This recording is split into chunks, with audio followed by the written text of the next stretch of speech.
Should I start the meeting? Robert? Yeah, just a second.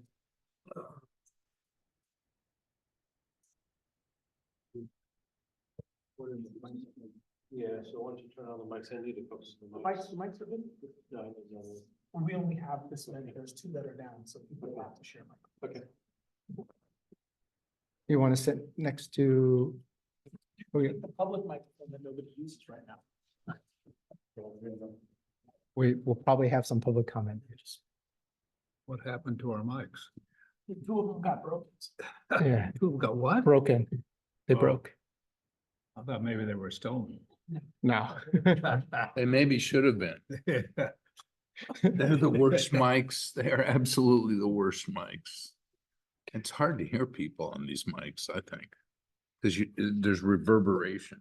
Oh, I go to meetings where there's no problem okay. hearing people. I haven't had a Fully problem. microphone. What? I haven't had a Oh, problem. man. I have it all the time. Okay. Yeah, Robert, just let me know when to start. Is that a yes? We're running it. Oh, okay. Can we start? I'm good, Okay. unless you have something. Let me call the meeting to order. This is the June Park and Recreation Committee meeting for the town of Atherton. May I have a roll call, please? Committee Eisner. Committee member Robertson. Committee member Roser. No, I can't even hear him. It's okay. Here. Committee member, I'm sorry, Vice Chair Robinson. No, now he asked. Now he said you're Here. And then Chair Key here. and Council Member DeGolia. Yep. Oh. Can I do something? And then, Get it and turn off your audio. so that was roll. Oh, Captain, it's the only way I can hear him. Oh, Sorry, I skipped Frank. over you. Committee member Merrill. Sorry. okay. And so that was roll call. And next item is public comments. Are there any public comments for items not on the agenda? I see none. I don't see any online either. Do you see any, Will? No? No. Okay, we will move on to the next item, presentations by Ms. Knox on the Play School. Oh, there you are. Oh, with a micro, you'll need a microphone, so anywhere with a microphone, no problem. Or you can sit here if you want to sit. Hi, I'm Susan Knox and I'm the owner of the Play School. Thank you. Hi, I'm Susan Knox. I'm the owner of the Play School in Holbrook Palmer Park. We are finishing our 26th year over here, so it's been quite a while. I'm not sure exactly what you guys want to hear, the history of the school. Obviously we've been there since 1998. We've transitioned over the years from a part-time preschool to now we're serving more full-time families. Pandemic kind of threw us for a loop. We made it through. We changed to longer days for the kids. Also, with the advent of TK at the public schools, we're now serving more 2- and 3-year-olds and fewer 4-year-olds as we, just sort of transitioning with the times. A lot of working families, so we've added the aftercare. We run on a school year calendar, so we follow Menlo Park schools, and then we run a summer camp for about 6 to 8 weeks in the summer. So that's kind of the basic history and our program. We have about 8 staff members, 5 full-time teachers and 3 part-time teachers. And we are looking to stay in business for many more years, hopefully. Got over my burnout from the pandemic and hoping to keep it going. And we're actually full for fall, which is kind of nice. I mean, we've definitely cut down our numbers. We used to be serving a lot more families. We've contracted, but we're doing okay. So the facilities, I guess, is probably what you guys care about. They're pretty old. The one building has been there since the 70s. They are portable buildings built on foundations. The one that we keep doing a lot of repairs. We did a roof repair this year. The town paid for that. It was damaged from the storm from a year ago March. The roof on the newer building was damaged. That got repaired. We've had some AC problems, but this year has been a little bit less than last year, Will, even though you wouldn't know it. And, it's just constant maintenance because they're old buildings. And I guess, is there something you want me to specifically address or anybody? Are there any questions from the committee? I mean, I guess the things that I take care of the general, wear and tear maintenance on, we're just about to do a big backyard thing, replenishing tan bark, sealing play structures, all that kind of stuff. The laminate flooring in both classrooms is getting pretty tired and could use a refresh. And I think that's a fairly big ticket item. Not sure, I haven't gotten bids on that, but the laminate flooring's peeling up in both buildings. A little bit of landscaping wouldn't be bad, but the parking lot remodel was good. That helped out a bit. Anybody questions? Are you using all the classrooms, even though you're We small? do use all the classrooms. One of them we just use for a nap room, so we don't at any one time, really only 3 of them are being used, but we have that one with the blackout curtains and it's Okay. just the afternoon. So we're not really filled. It's not really full, but we do use them all. And like today, it was so hot, we stayed inside and went in the extra classroom. Susan, I've been very impressed with all your years over there. Oh, Been a thank great you. service. I have a question because you mentioned this, I think, last year Mm-hmm. about what you believe your longevity might be there. Well, I just addressed that a little bit. I'm a little past my burnout. I want to stay in for a few more years. I do probably have an employee that might take it over if she were allowed to, which is, something to think about going forward. If I were to retire, but we'd like to keep it going. We have a lot of families that we've served over the years and little siblings coming through. We have this great reader from the Atherton Library. Sharon Roser comes over a couple times a month and reads to the kids. It's really fabulous. So What percentage of your kids are Atherton kids? I should have gotten that for you and I didn't. Probably not as high, not as high as it used to be. I would say probably have at most 10 kids out of 40. About quarter at I most. mean, that's probably at most, Okay. yeah. Okay. but we take them all, anybody, Yeah, yeah, yeah. anybody that from Atherton that applies, we take them. Okay. Do you have more people applying than you have We have spaces? a couple kids on the wait list right now, just a few. And what was the most number of kids you had? I would say maybe 10 years ago, over 100, like 120 maybe. That's quite a bit. But it was also a different program. We had kids that came 2 days a week, kids that came 3 days a week, and now most kids come 5 days a week. So the program's changed, so it's not comparing apples. And do you to have apples. more capacity? We do have more capacity, but I would have to hire teachers. If I got an influx of kids, I would take them and I would hire more teachers. But it's sort of a balance between the right number and the right staffing. And how is the shade? Because I know that couple years ago, you We put up lost those- that big tree. Yeah, And that the new tree that we purchased has grown and it's better, but like today was pretty hot in the backyard. We have some shade structures that we've put up. but they're not going to take care of you on a day like today. No, but when we put the water out, water in the sandbox, water table, we have enough. It's okay. And in the winter, it's kind of helpful because we get sun back there. It's really Yeah. nice. Do you have any feedback for us on the children's playground that we're planning for this fiscal year? I don't. Okay. Well, if you do, you can, Yeah. in the next month or two would be the best time because I think we'll start finalizing that up. We don't use it as much as we should. It was an original agreement that we had with the town that we wouldn't bring everybody over to the playground. Oh, okay. Right, so Okay. we would leave it for the community. Our older kids will come over on occasion and they'll walk the path or they'll play at the, Little League field or they'll go to the playground, but we have our own fenced in Yeah. playground with bathrooms and everything right there. So we don't use it a lot, but I'll think about that. Okay, yeah, Yeah. thank you. You probably said Sorry.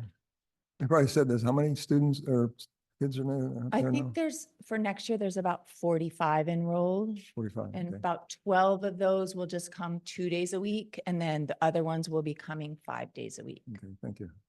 And what would you say the reason they choose their school?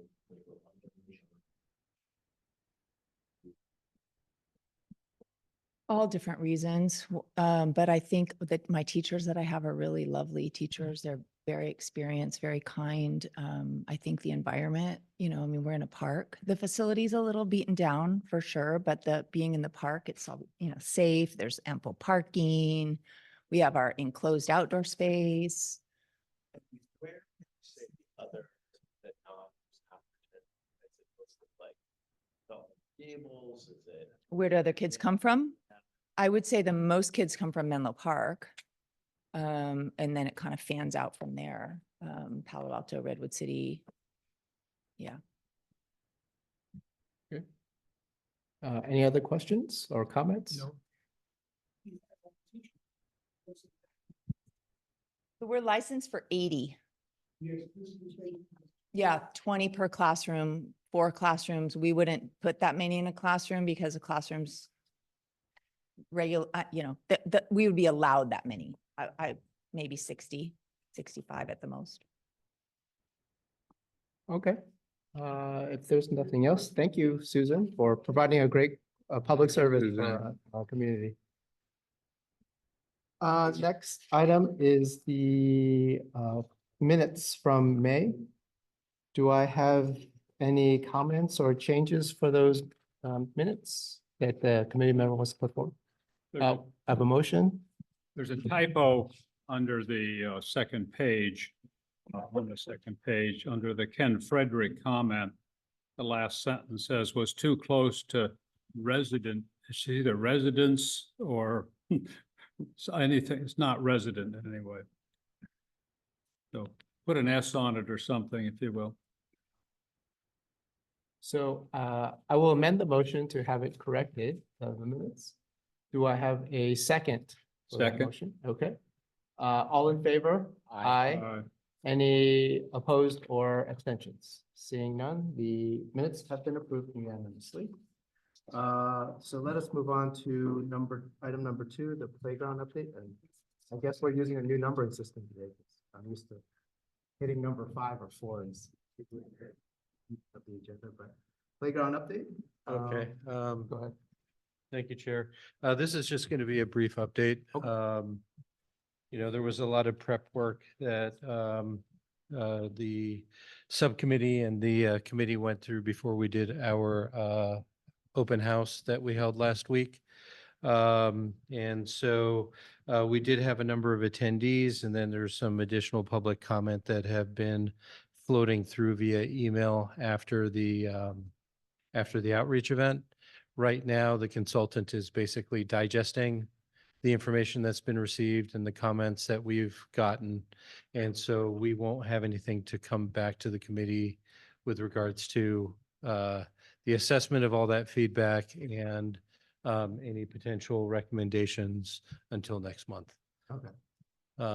But we had a couple of members there. I think we had a okay turnout, but the feedback that we got, and I think there were some preferences, but again, we'll be able to come back next month after that feedback's been digested. Okay. Is the July meeting when we'll be looking at maybe the final plans or? I'm not necessarily going to say final plans. I think there'll be recommendations that come forward, assessing that feedback.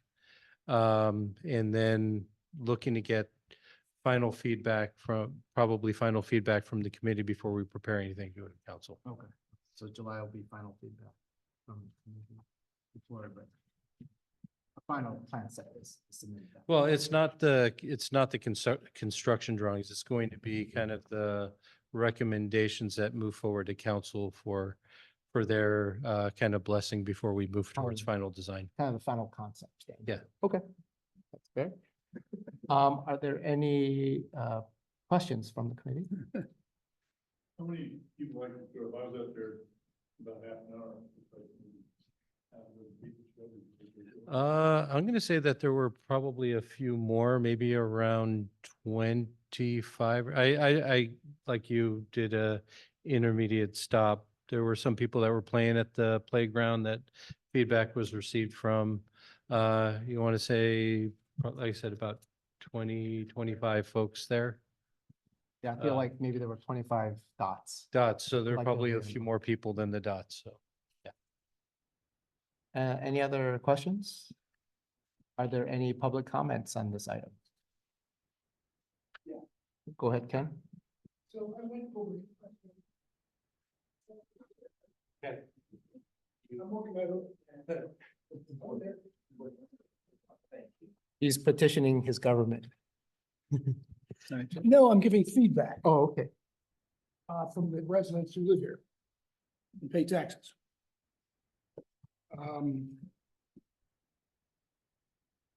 So there's something's been bothering me about this whole process for a while. I couldn't figure out what it was. It dawned on me when I was there, that to me, the issue now is that what I saw on last Wednesday was really nicely done. It answers the question asked in 2000 as to what you would do for a playground back then. And that was the question was asked again. The question that Interwest was given, as I understand it, is to update what was done, what was there before, which was a playground designed in 2000 for what turns out to be a lot more kids back then than there are here now, a lot less seniors than there are here now, and with no real effort looking to compatibility and universal usage.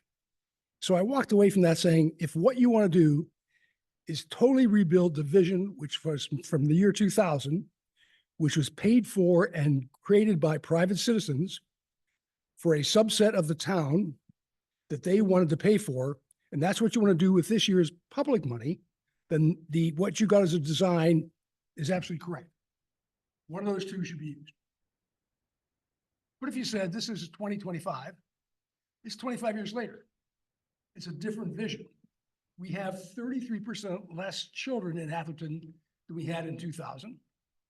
33%.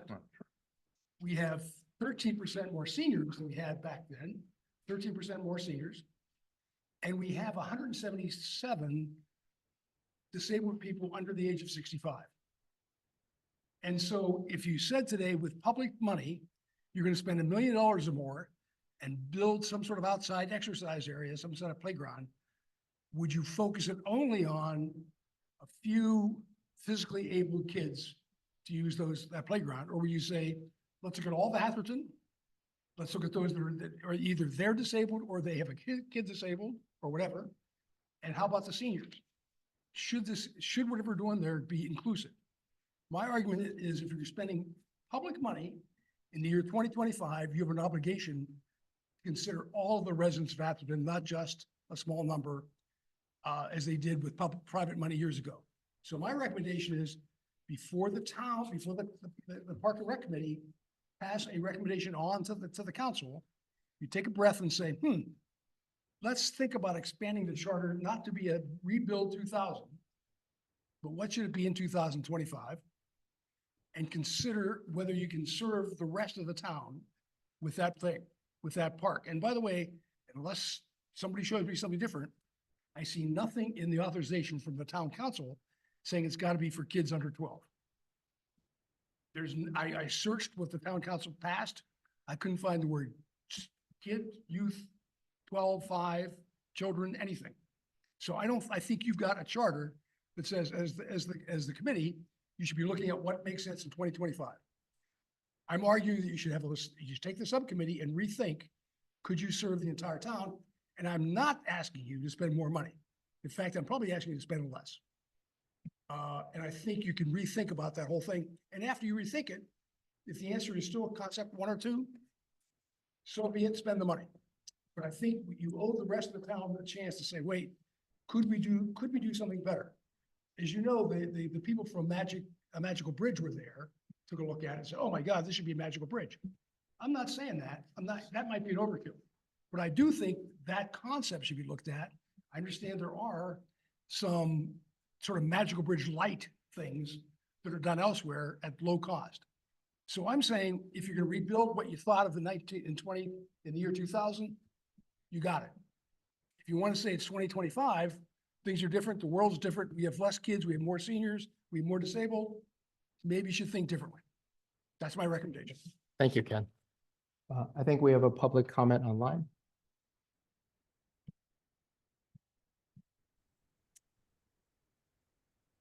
Hi, my name's Laurel Miranda. Can you hear me? Yes, we can hear you, Laurel. Thank you for taking my call. I wasn't able to attend last week's event as I was out of town, so I appreciate the this opportunity to weigh in.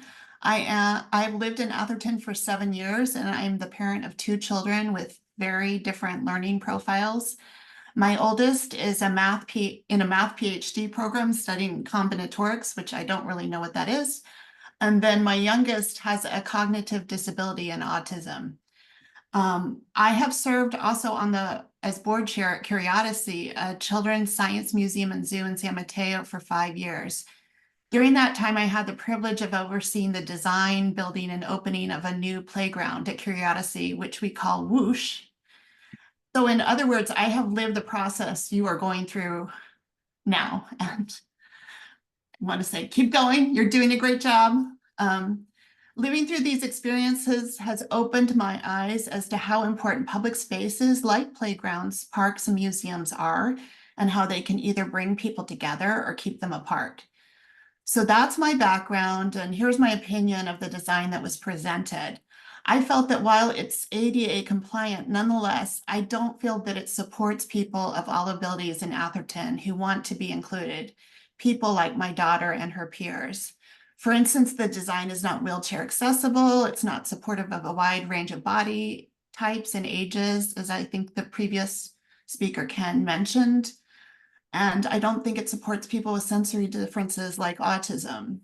And I agree with Ken, this design would have been absolutely uncontroversial back in the days before Magical Bridge Foundation pioneered its first inclusive playground in 2015. However, to spend funds on a playground today that does not include the lessons of inclusivity that Magical Bridge has modeled over the last 10 years, I think would be a mistake. So I recommend what you do is what Curiosity did back in 2019, when we were kind of faced with the same problem. We realized our proposed playground design wasn't accessible, so we decided to get a second opinion from Magical Bridge about how we could create a more welcoming space. And ultimately, our board chose Magical Bridge to design our entire Whoosh playground, and we couldn't be happier with the results. Whoosh is a much smaller playground than the typical Magical Bridge playground you may be familiar with. It has carefully curated features that blend in with our zoo and our exhibits, but at the same time, welcome people of all abilities to our campus. The playground is now 3 years old, but honestly, it feels like it has always been there. A few days ago, I created a petition on change.org just to see if people felt like I did, if they felt like a playground designed by Magical Bridge in Atherton would be a good idea. I've received over 138 signatures to my petition and many touching notes from people about how much it would mean to them to be included at Atherton's one and only playground. So to some, I strongly encourage this committee to pause this project to allow Magical Bridge to create an alternative design that is welcoming to all Atherton residents while still honoring the history and beauty of Holbert Palmer Park. And then with both designs in hand, this committee can decide which better reflects our town's values. Thank you. Thank you, Laurel. Doesn't appear like there's any other public comment. So I will return it back to the committee for their comments. Do we have any comments on the playground? I think the concern about accessibility is something my council thought. Can you turn on the microphone?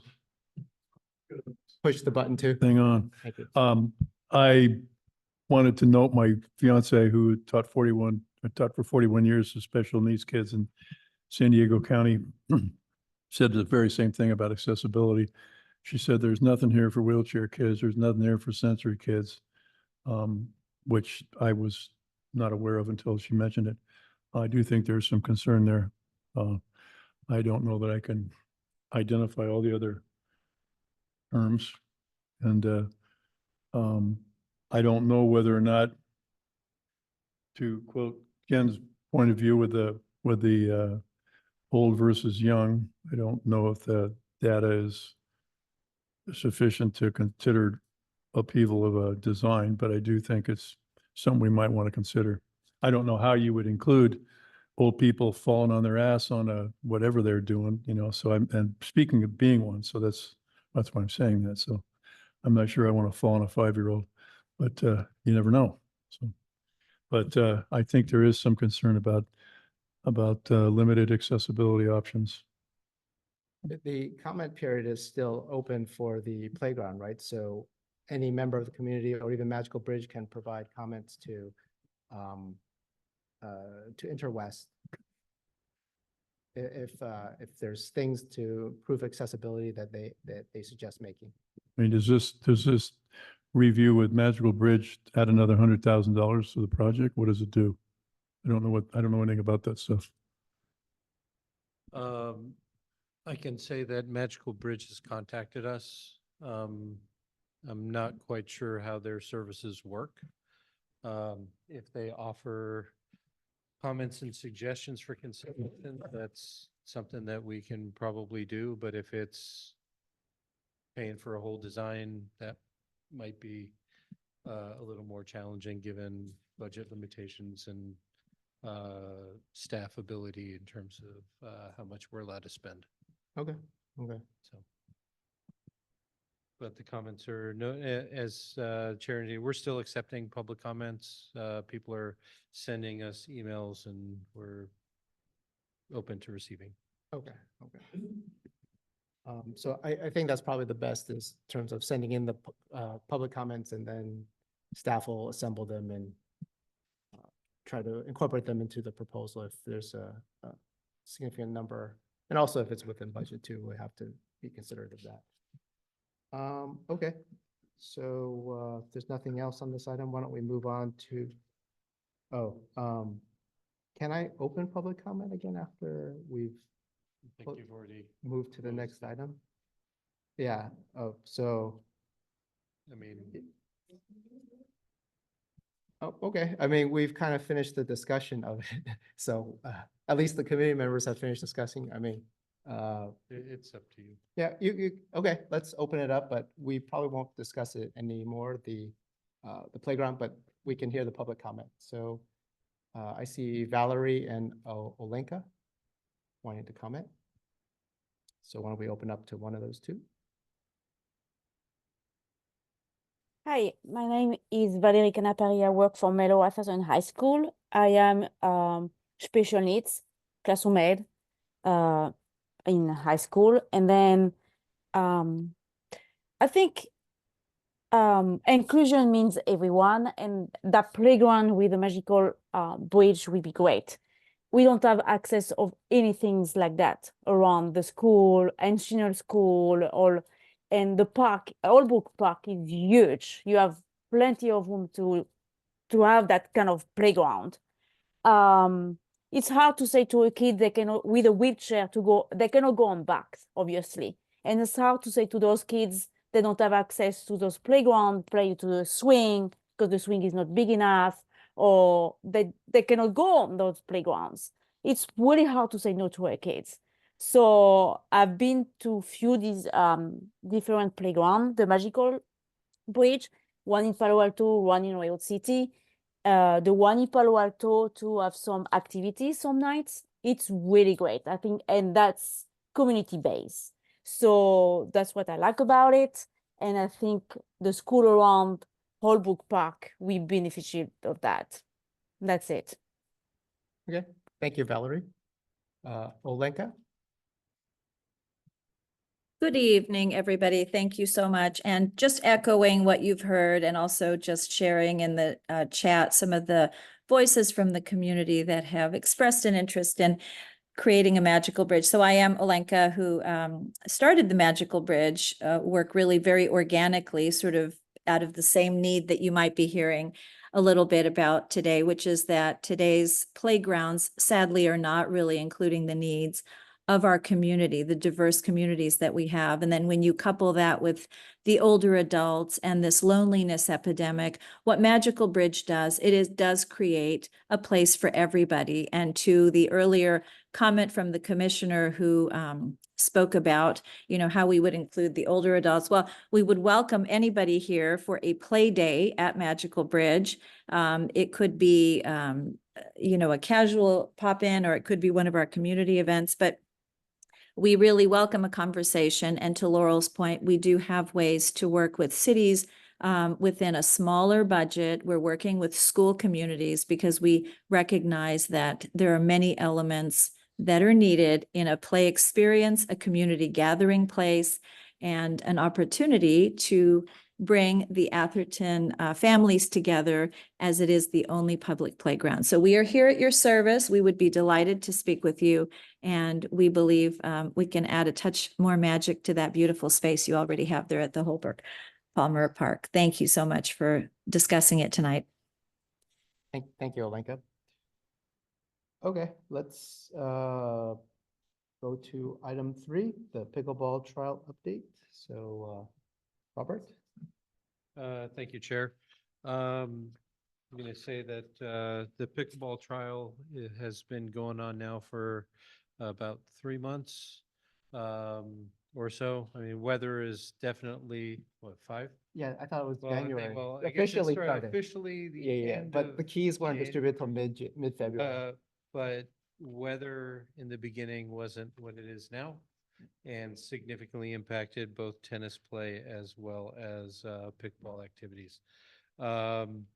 So activities have started to grow in terms of usage, and you'll find that in your Park and Rec monthly report. You'll see that the last month's reservations were about 84 and a half hours, up from 52 and a half the prior month, and it was 24 before that. So it's steadily growing. We took a look at our key sales with the request of one of our commissioners, and we've actually sold now about as many keys as we did all of last year in terms of for the courts. It's the same key for tennis versus pickleball, but in terms of anecdotal evidence, the number of sales, here we are now in beginning of June, and we've sold as many as we did all of last year. And I take it that sales increase as the year goes on, like in September. As summer hits, we're anticipating that there will be more folks buying keys to enjoy the courts. Do you have a rough number of the percentage increase from? No, okay. No, I don't have data. When they just basically log the purchases, Okay, okay. to keep track of who has. But what nobody key did a and- regression analysis based on that. No. See what that's, okay. no problem. I'm fortunate enough that what they do is try and note, are they a resident or non-resident? Okay, So okay. that's the information Fair- they have. that's fair enough. And we but- can tell that, right? What's that? We can tell that Yeah, we can tell who's a resident and who's not a Yeah. resident. because they pay more. Well, we noted in our tracking sheet. Okay.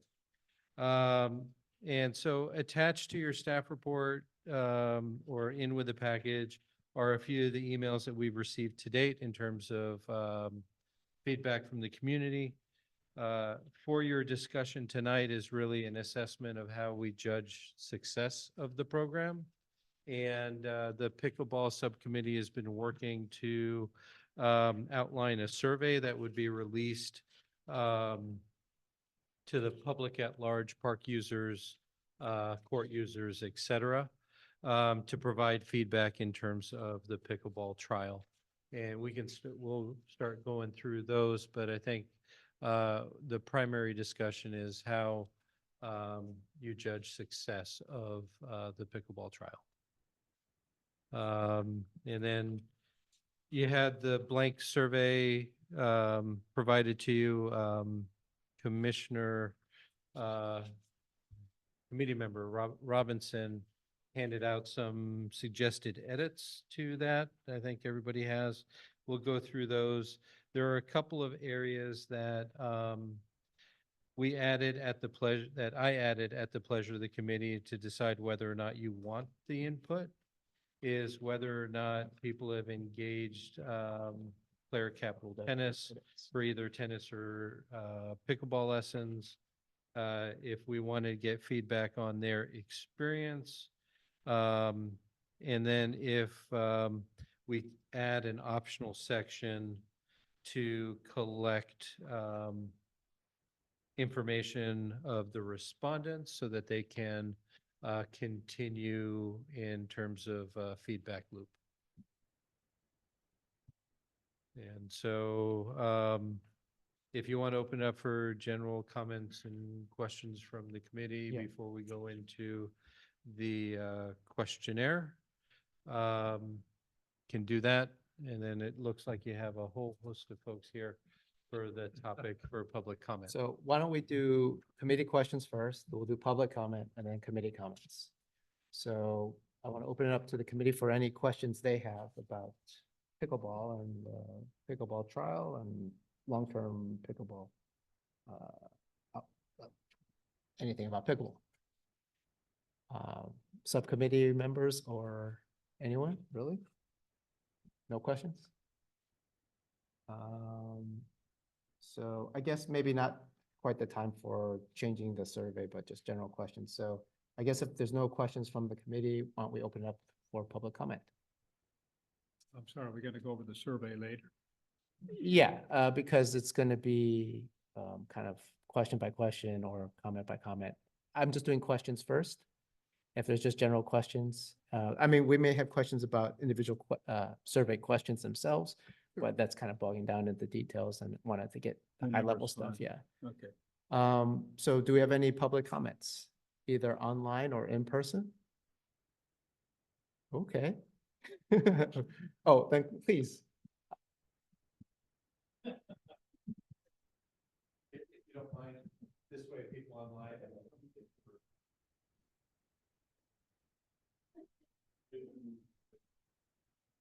I'm happy to move this closer to you. First, thank you for even allowing pickleball. It's been a lot of fun. It's brought a different community together, which Atherton, quite frankly, needs. I mean, it brings seniors, it brings sub-seniors, it brings young people together. So thank you. I feel I don't know what the arguments are against it, so I'm at a disadvantage for that. I mean, I know some of the general ones, but I can give you some of the things that are positive about it. I love the logging system. It would be great. It would be fabulous if we could have one dedicated court just for us. I mean, there's many times we walk our dogs over there, we walk over there that none of the courts are being used. Now, when the kids are there, that's completely different. When tennis is there, that's completely different. I understand those are tennis courts, but it would be nice to embrace, it doesn't need to be open. I mean, it doesn't need to be an open play, but if we could have a set times, a set days, instead of just, limiting us to an hour, it would be great. That's all I got to say. Thank you. Are you all Atherton residents? I am. Okay. We're Menlo Park, we share a fence, so you're technically. Felton Gables. So we're in Felton. Okay.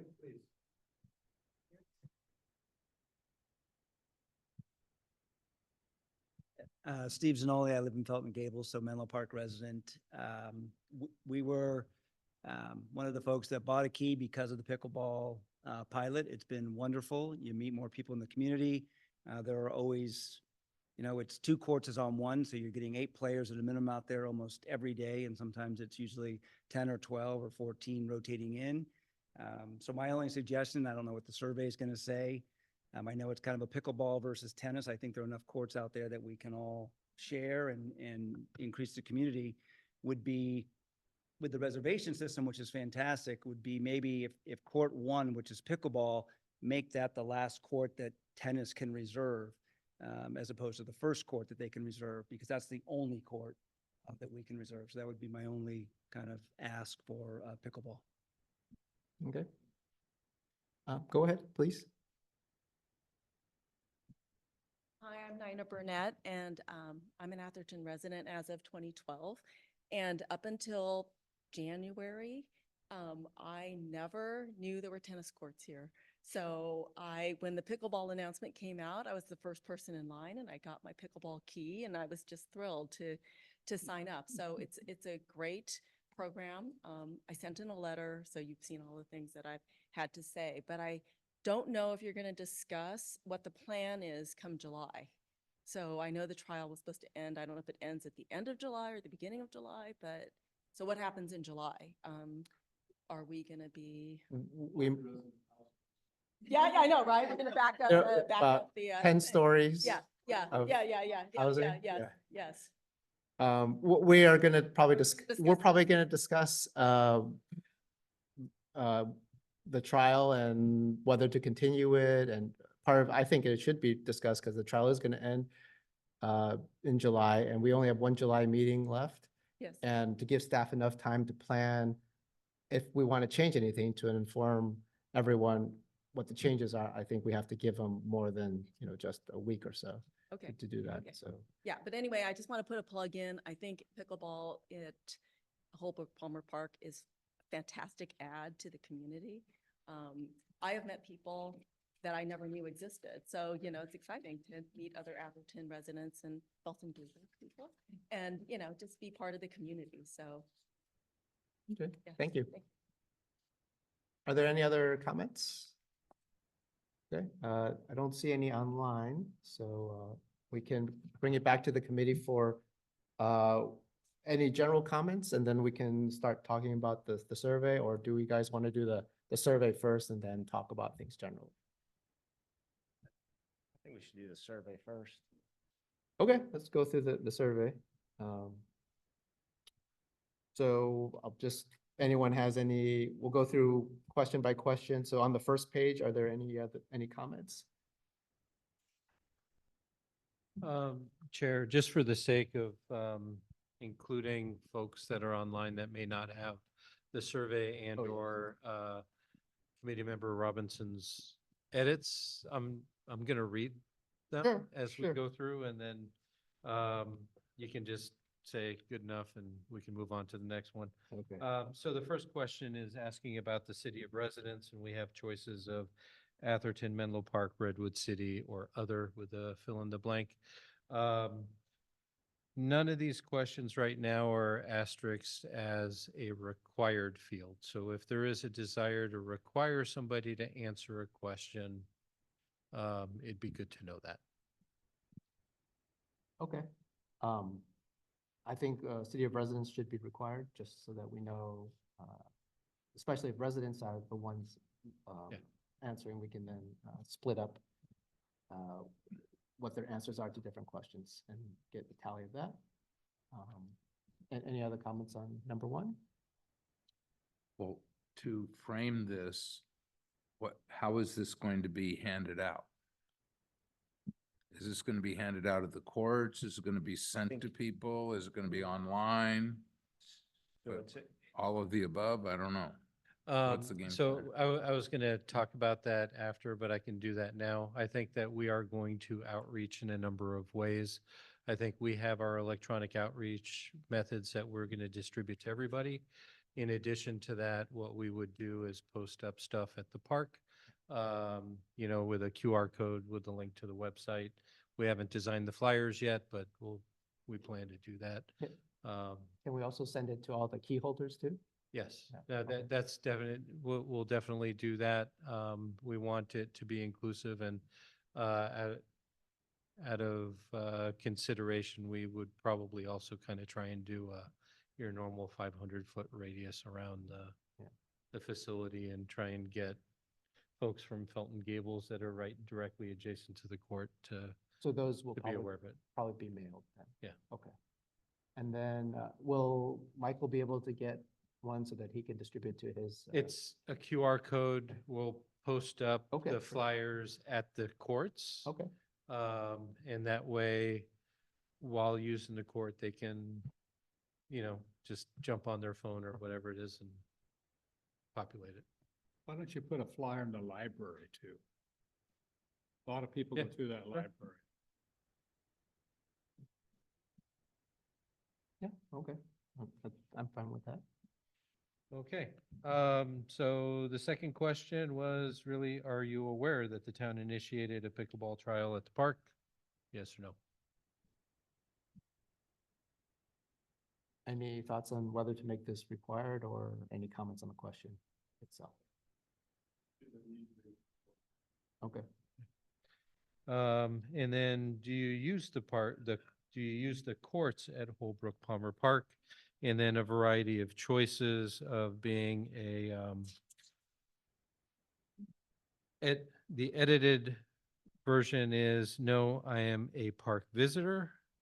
No, I am a park neighbor. Yes for tennis, yes for pickleball, yes for both pickleball and tennis. So basically just trying to digest, what the usage at the park is. If they predominantly play tennis, they'll mark tennis. If they, like we have some folks that just bought the key for pickleball, they did it for pickleball. But it also helps us denote the impact or feelings of folks that just use the park. Any comments on this question? No, and I guess make.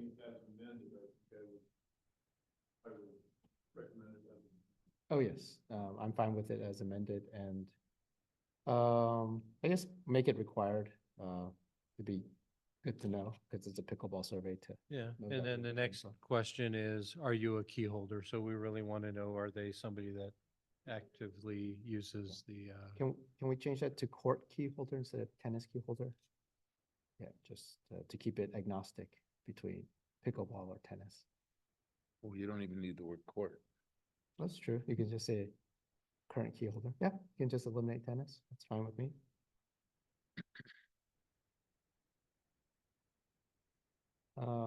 And then we can make that required. and then the next one is, did you purchase a key to participate in the? I can't take any more public comment, but You may want to open after we. yeah, run after through we do the question. survey, we can. Okay, okay. Did you have a comment, Robert, about number 4? No, I was just gonna say on number 5 is, did you purchase a key to participate in the pickleball Oh, trial? okay. So basically, are you a new court user just because of pickleball? Okay, yeah. Right, that- so I that mean, the would be- intent is, Yeah. since we don't track the key purchases and key users have access to all the courts, just to find out, and if they are a key holder, did they purchase it to Okay. participate in To the? distinguish from question 3, which does track if you're using it for pickleball, but this question tracks if you're new, Why did you buy the key? specifically for Specifically for for pickleball. Okay, okay. Seems like that should be required. Yeah, I agree. Number 6. Did you find it easy or difficult to make a reservation for court use, right? Because, I mean, we have a reservation system. We want to know how easy it is to use. Easy, somewhat, difficult, and then a why. Okay. Say if there is some difficulty, it'd be good to understand what the issues are. And since we don't actively manage the reservation system, this is feedback that we would provide to Player Capital. I would make it optional because not everyone's going to be using the court. Okay. Some might be just neighbors and or a regular park visitor and just has comments.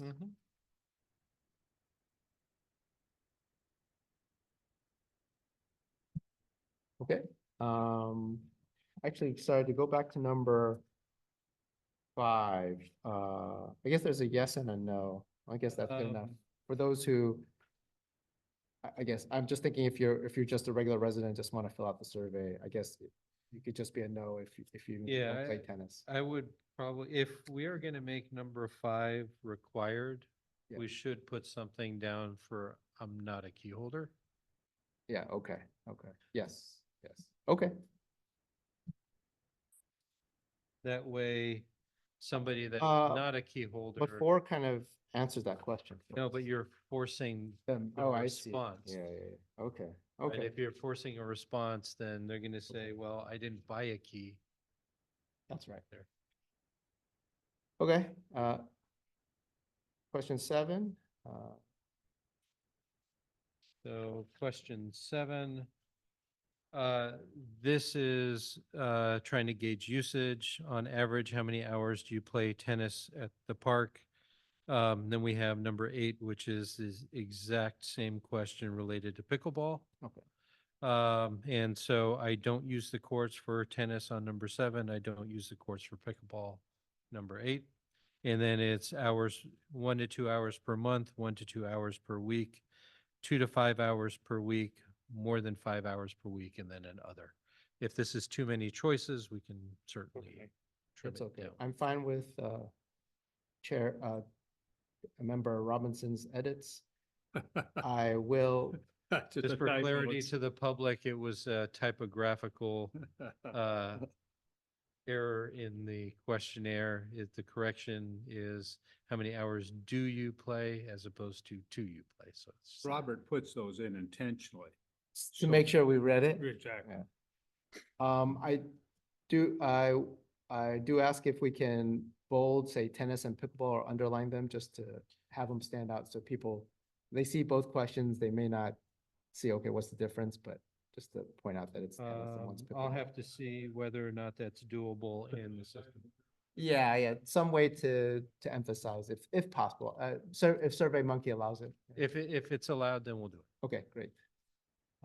Actually, if worse comes to worse, you can just put 2 asterisks on each Yeah, side and. We'll highlight it in Yeah. some fashion. Any comments on these 2 questions?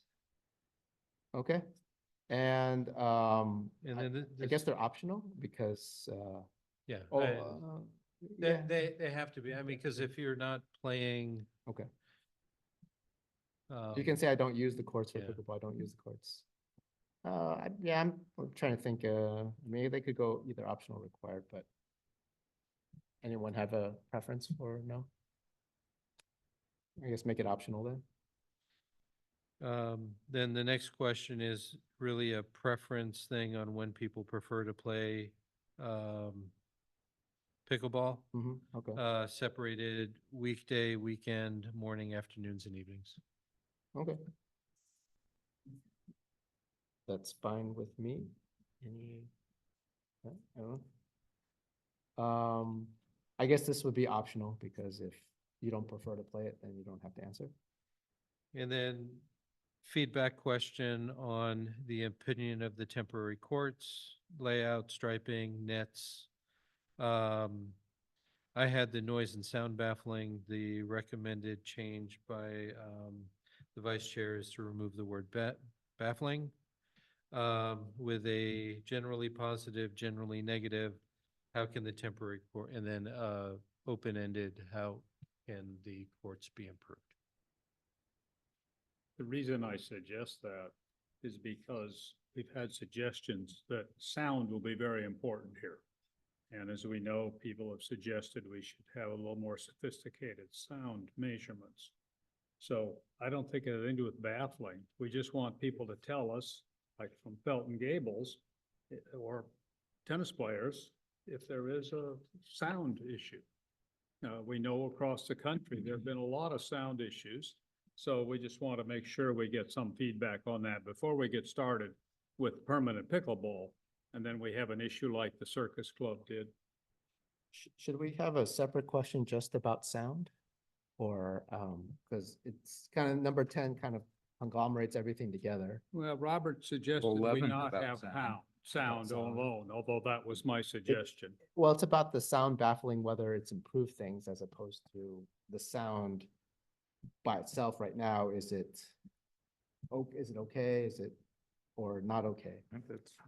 Well, like I said, I tried to incorporate that into the general feedback. If you want to ask a specific question about sound, it's kind of, the wording around it is going to be challenging. Yeah, you're right, yeah. And so that's where if they have an, if you want to provide rather than how can the courts be improved, you can change that to be describe.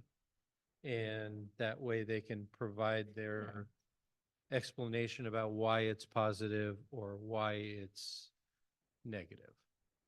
Yeah, maybe that's a good idea, having a free response about the courts themselves if they have a comment that's kind of separate from the sound baffling specifically, or yeah, because we don't have kind of that general, so maybe a free response, and then we'll just have to look through those individual responses. Did someone have comment? So I'm fine with, no, what was the change on Oh, 11? no. We're on okay. 10. Oh, on 10? And my suggestion was to have a free response about the courts, any other comments people have about the temporary courts. So just in case there's something about the sound they want to remark about, we can capture it there, but but it could be about something else that we're not thinking of either. I think that's fine. It just has to be a bigger box. Oh, you can type as much as Okay. you want. Yeah, it'll be just free response. You don't have to check anything. And if you don't have any comments, then you don't have any comments. Just move on. Great. Yeah. Okay, anything else on 10, 11? Or if not, we'll move on to 12. So this is where the type of usage feedback is, should reservations be required for pickleball use, with some options of yes, always, mostly reservation with limited drop-in play, mostly drop-in with limited reservations, no, never drop-in only. Those are some potential options for getting that feedback on the type of usage that people are looking for.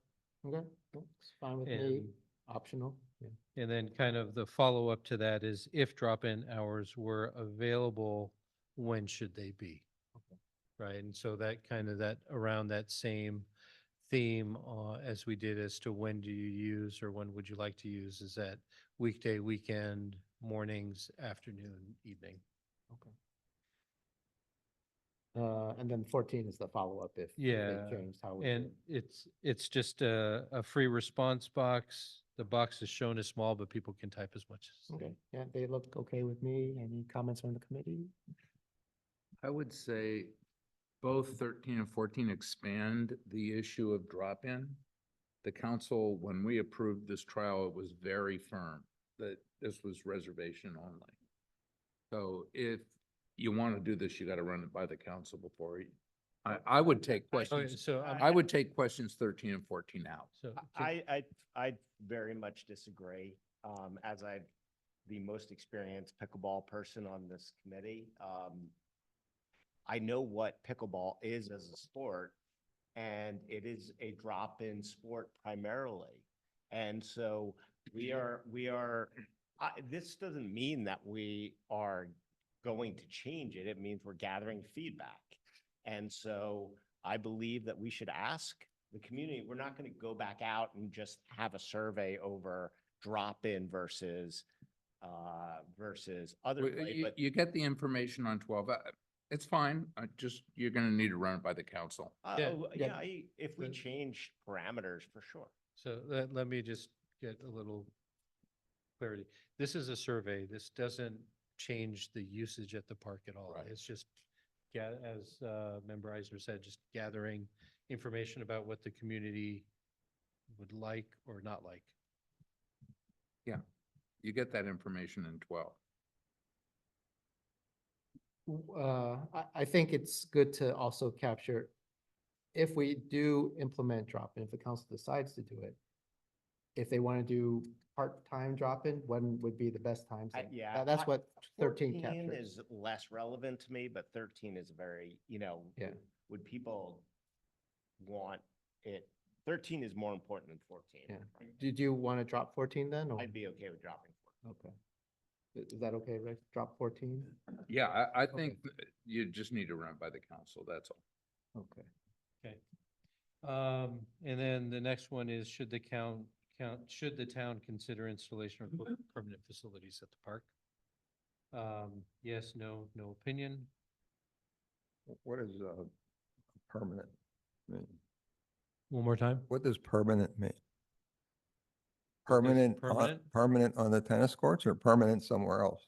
That's the next question. Oh, So should the town consider permanent facilities at the park in general? And then. If we did so, where would they be located? So number 16 is if permanent courts were provided, where should they be located? Yeah. And so the options there is basically current shared court or separate court or courts located someplace else in the park. And then if you're saying someplace else, where? Maybe the first radio or the first option on 16 is a little confusing. Maybe I'm not sure what the answer, if permanent courts were provided, take over, something that's clear that would be taking over one of the tennis courts. I just don't know if same location as the trial. Transferring one of the tennis courts to a full-time pickleball court. That sounds right. And then the second radio button would be somewhere else in the park. Yeah. Okay.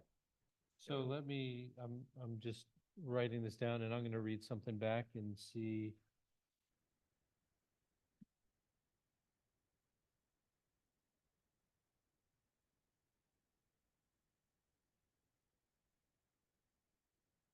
So taking your feedback and just trying to make it a little clearer. So I wrote down conversion/joint use of an existing tennis court. So whether it's fully converted or kind of like it is now as a shared use court. Well, it's gonna be permanent, so it won't be shared. Well, could that's be. not Oh, actually, necessarily true. Could be. That's true. Could be. You can just leave it the way it is and Yeah. you just reserve it for whatever it is. That's true. You could, yeah. Does that sound better or Can you read it again? Sorry. conversion/joint use of an existing tennis court? I think what we're trying to say, and I'm assuming here that we're trying to ask the question, should we take a tennis court and make it permanently a pickleball court? Is that what we're asking? I'd elaborate that is that maybe what we have now Right? in terms of the way that the court is striped, and I'm not saying that the hours stay the same or whatever, but maybe permanently leaving what we have, Meaning what? meaning 2 courts on 1 tennis court, and it can be theoretically reserved either for tennis or for pickleball. Yeah, so that is, I think you actually have a good point there, because I think there's essentially 3 options here. One is a full-time pickleball court on one of the tennis courts, on one of the 60 by 120 foot Areas. One is a permanent joint pickleball and tennis where you change hours. And then the third is somewhere else in the park. Because I like Mitchell Park had a set of courts at one point that were both tennis and pickleball. And it switched over at night and things like that. So I think it is maybe we should have 3 options. Or maybe, So I don't know. so I can change it. I mean, this is. Yeah. So what are the 3 thing. options? The 3 options are, well, we agree separate somewhere else. One is a pickleball only court on one of the existing tennis courts, and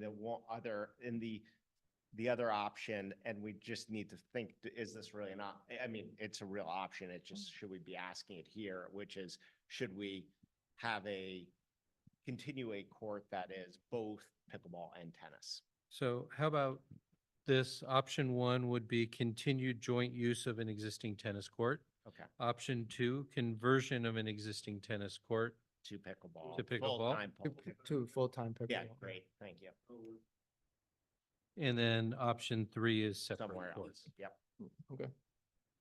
That sound good to Yeah, the? sounds okay. good. Sounds Thank good. you.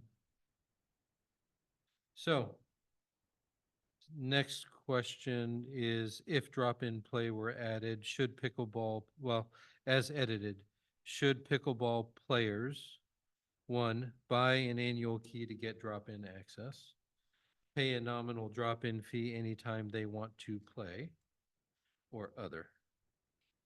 This, How do you play it? How do you have a nominal fee? How do you pay it? To whom? Who I gets it? don't know. How's that gonna work? I don't know.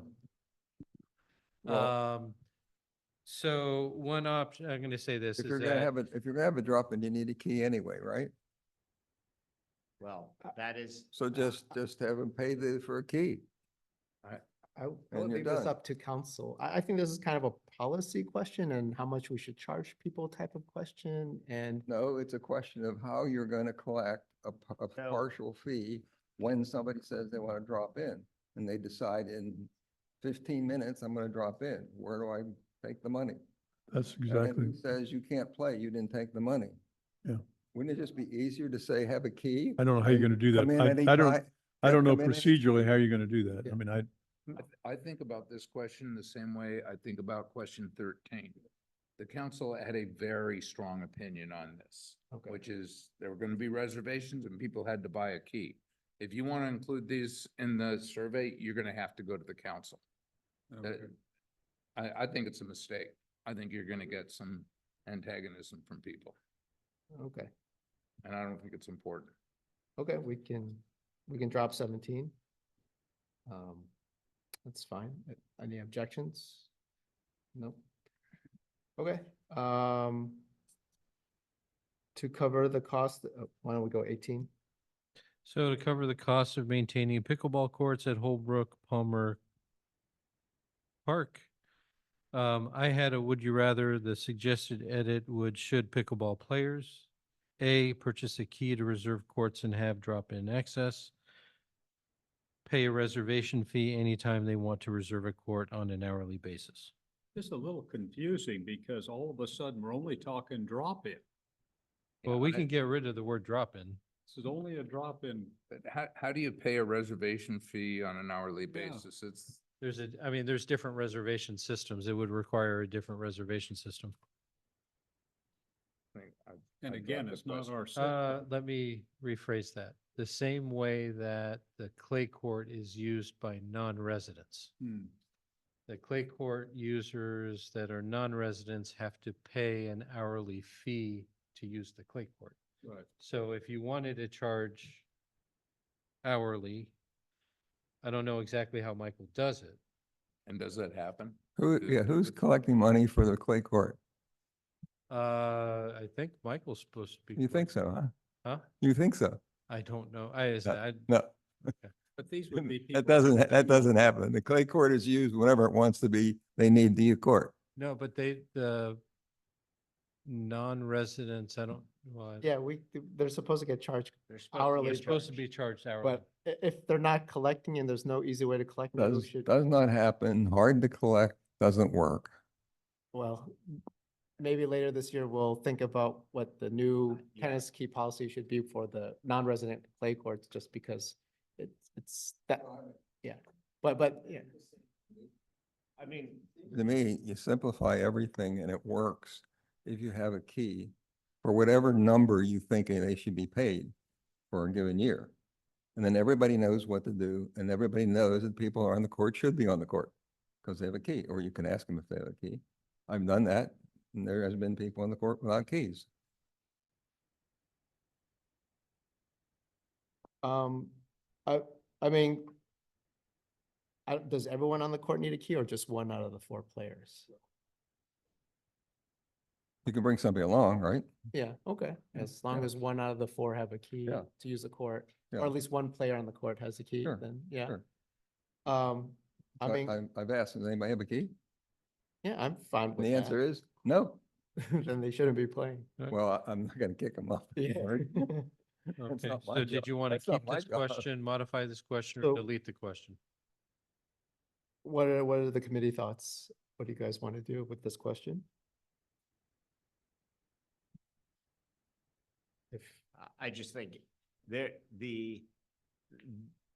more and more towns are getting rid of key systems like Menlo Park, and other towns, Sunnyvale, San Francisco, forget the others, have hourly reservation system, which just means that you don't have to commit yourself to, as you know, buying a key, a key, like, let's just say you're not, you get into pickleball or tennis in December because, are you really going to buy a key for the 2 months? We don't prorate the fees if I'm. We do. in September, yeah. September. we Yes, do. yes, we do. We do. So, I mean, maybe it's not that big of a deal. I just think that we, other people, if you're going to do a reservation system, a more common thing is hourly. Well, like I say, where I live, whether you do a tennis court or pickleball, whatever, if you're going to do a reservation, you pay by the hour. But the rates that they charge are high. It's like $20-something an hour. Sure. And so your key that you're charging $100 for a resident, if you do the hourly reservations at a higher rate, it's going to be a lot more. But- But but- I'm just throwing this out, like, And that's why the question, would you prefer an hourly reservation system or Yeah. a key? Yeah, I'm not sure. Yeah, I wouldn't ask the question. okay, let's because just get rid of it. It's, All right. yeah, probably the council better can decide. 'cause We'll it- be, it'll be a lot It'll shorter change the survey. type of, it'll change the type of usage at the court, whether, when you have a key and who comes, because if you remove a key and just let anyone come, then we'll have less regulars, type of people, less kind of neighbors in the area. Who, because if you buy a key, that's kind of a commitment for the year type of thing.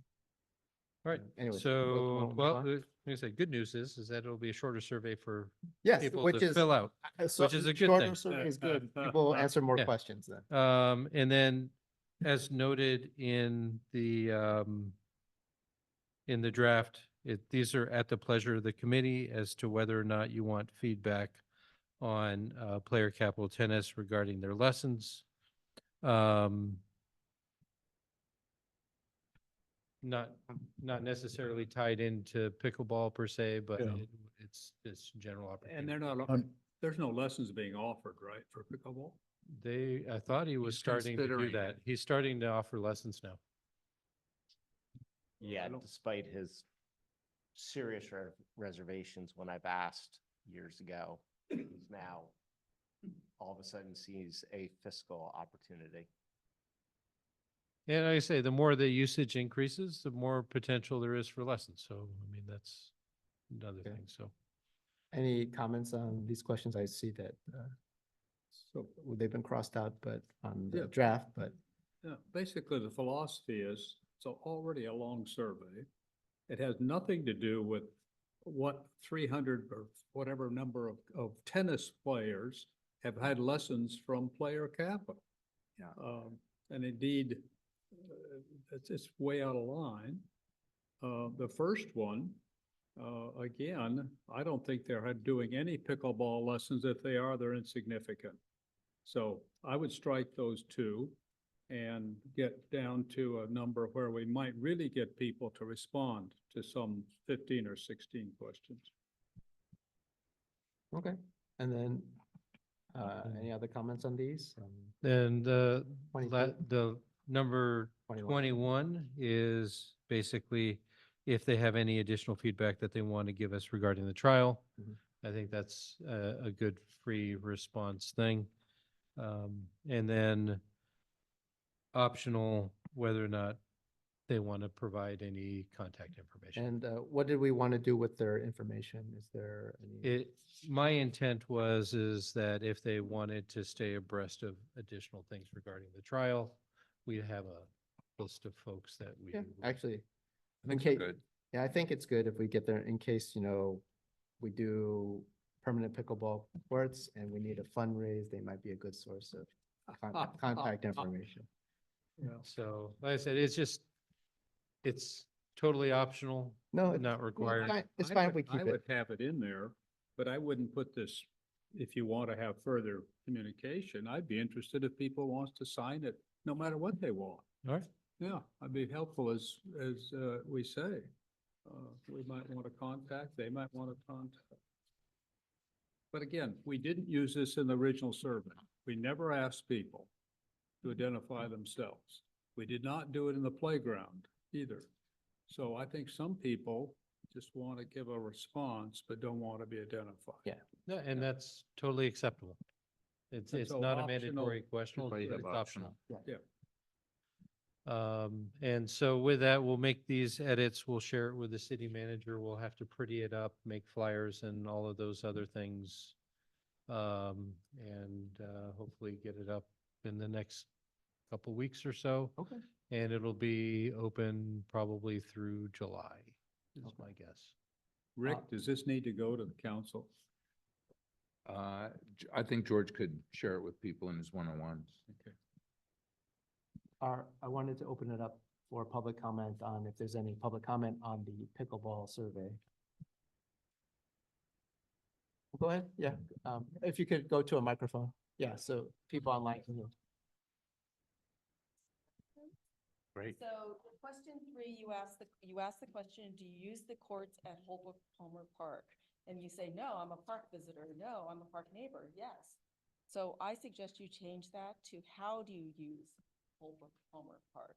That way you can, because I am a pickleball player and I'm a park user because I walk my dog here. So I don't know how to, how many boxes I get to check. Oh, so it's a you can pick more than one Yeah. box. Well, like I said, Asking a question about how do you use the courts and you say, no, I'm a park visitor. yeah, well, we're asking about, are you using the court, right? And so either you're using the court for tennis, you're using the court for pickleball, or you're not using the court. If you're not using the court, we want to know, are you somebody that just comes to the park? Or are you a neighbor? So But if you're somebody that uses the court and use the park, then you're going to answer as you use the court. that's it. That's all you want to know. Okay. All right. Because my assumption, I mean, we're trying to get a sense of the perspective of the respondent. And I'll use Mr. Zanoli as an example. Great. I'm a visitor, I'm a neighbor, and I'm a pickleball player. Yeah. Okay, so I guess we can allow folks to do Multiple choice, multiple, yeah. then I would get rid of Without the no's and the I'll get yes. rid of the no. But your neighbor that maybe lives right behind the clay court may not be a court user and is just a neighbor. So, Yeah, for sure. Well, anyway, I just thought yeah, it was okay. more- Yeah, any other, from the committee, is that okay? Anyone have any issues with that? Okay, okay, we'll take that. And then I lost track of what happened with 5 and 6. But 7 and 8. My only comment is you're asking about the usage of the football courts. I don't know what the hour limitation are for tennis. So, you're kind of not very happy. So our hours for the youth are very limited. We play 8 to 12, Monday, remember, the hours. So we have limited hour access, whereas tennis has much more access. So I don't know how you can compare the answers in 7 and 8. If there's. I think that's a really good comment. I think it has to be clear these things aren't comparable. Because if they are comparable, there's a problem. Yeah. And They're it's not unfair. And- But they really don't need to be compared. They don't. No, I think it's a good clarification. The other thing is the pickleball court is empty all the time. The pickleball court is empty all the time. I'm at the tennis courts 15 to 20 hours a week. And half of that time they're empty during the pickleball time. So I don't know, I'm waiting for that to start getting better. It got a lot better in the last month, which was great. And I know that people love playing, but there's a lot of open times that I can play tennis on court 1. There,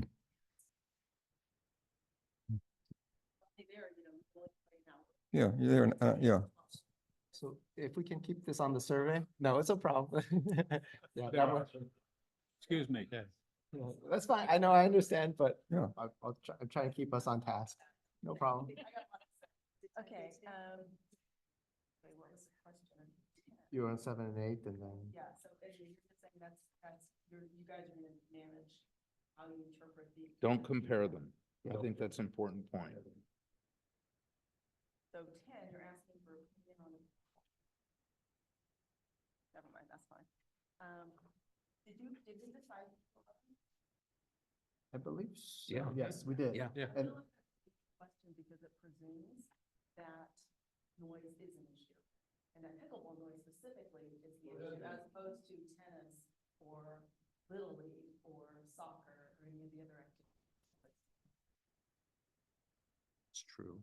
yeah, It's true. although. It's true, but it was a very controversial issue in the course of assessing the pickleball trial. That's why the town spent $40,000 on the baffling and maybe another 10,000 to put it up.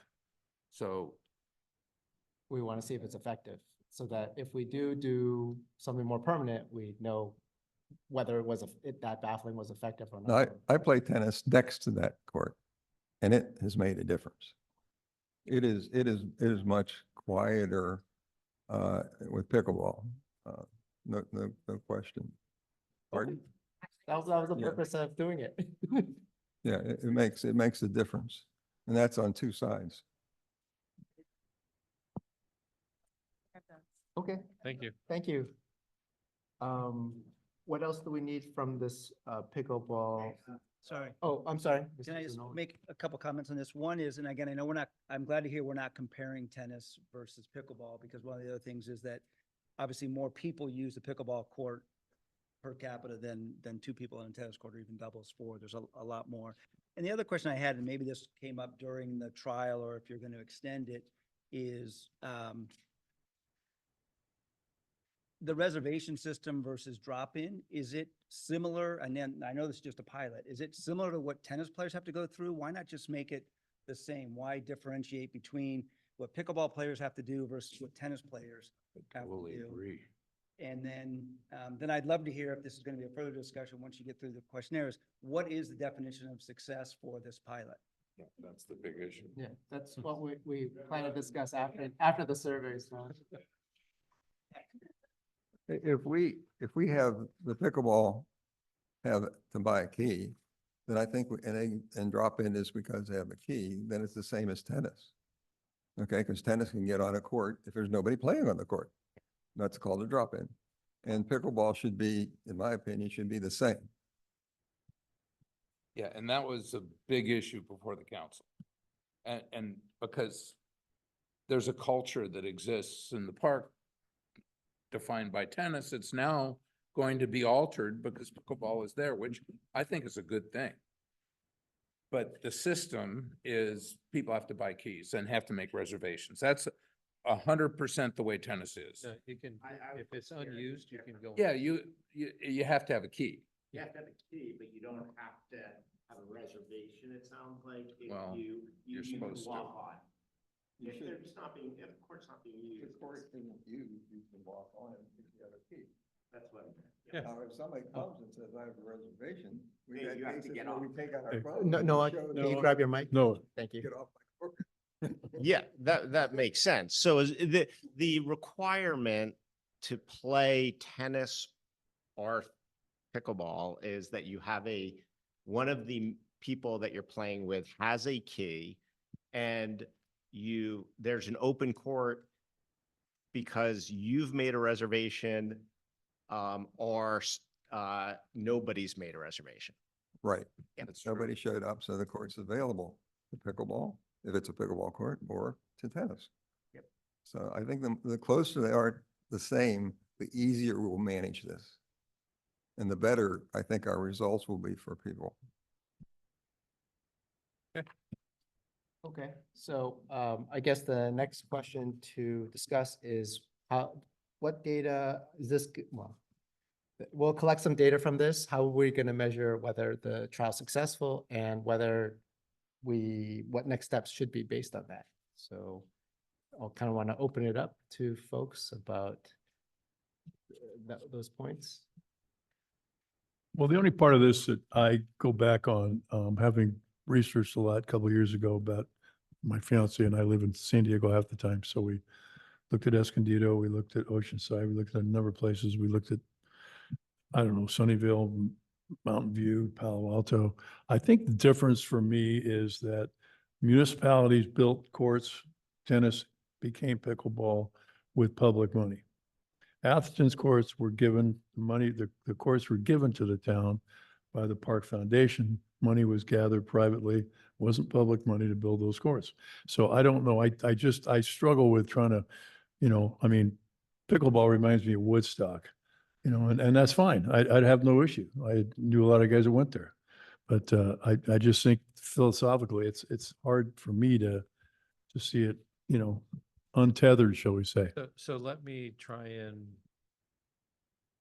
separate the conversation about money and facility and location. And from pickleball as an activity and whether or not it is compatible with the park, whether or not it gets used a lot, whether or not the trial is successful in saying, you know what, this is something the community wants. Okay, and so separate that from, we're asking the question about where in the survey, but ultimately the where, the money and all that is going to be directed by council. And we can make a recommendation. And so the question that I think is before the committee is, how successful was this trial? Did it gather enough information? Does it need to be extended or not? Yeah. But what is success? Or, you know what, if we're still here in a month and a half and there's only 50 hours of reservations on the court, is that enough to say it's successful or not? Right, and so I'm gonna say that the use has been growing, which is great. And so we're seeing a steady increase and we're anticipating that it'll continue to increase. But the question before the committee, because you're going to have to answer this to the council, is, was this successful? So what does that look like? So I can start off. I mean, I'm going to look at the reservation hours, just how many pickleball hours are being reserved each month, and especially over the summer, just to see if there's a lot of usage. If so, that's a good indicator. Also, hopefully we get a lot of responses to the survey. Maybe hopefully over 100, then that's some very good data on how people are feeling about it. So we probably need, I don't know, at least 3 weeks, probably more of the time the survey is open, and just encourage our neighbors, anyone using the park, just to fill it out and let us know their feedback on pickleball. Would we want to wait another month to distribute it on the theory that that's when we really will have, if there's an increasing usage, then we really have people who've tried it, who've done it. Now we have 85 hours, and I believe there's about 240 hours available for pickleball. So we're running about 33% sort of off the cuff.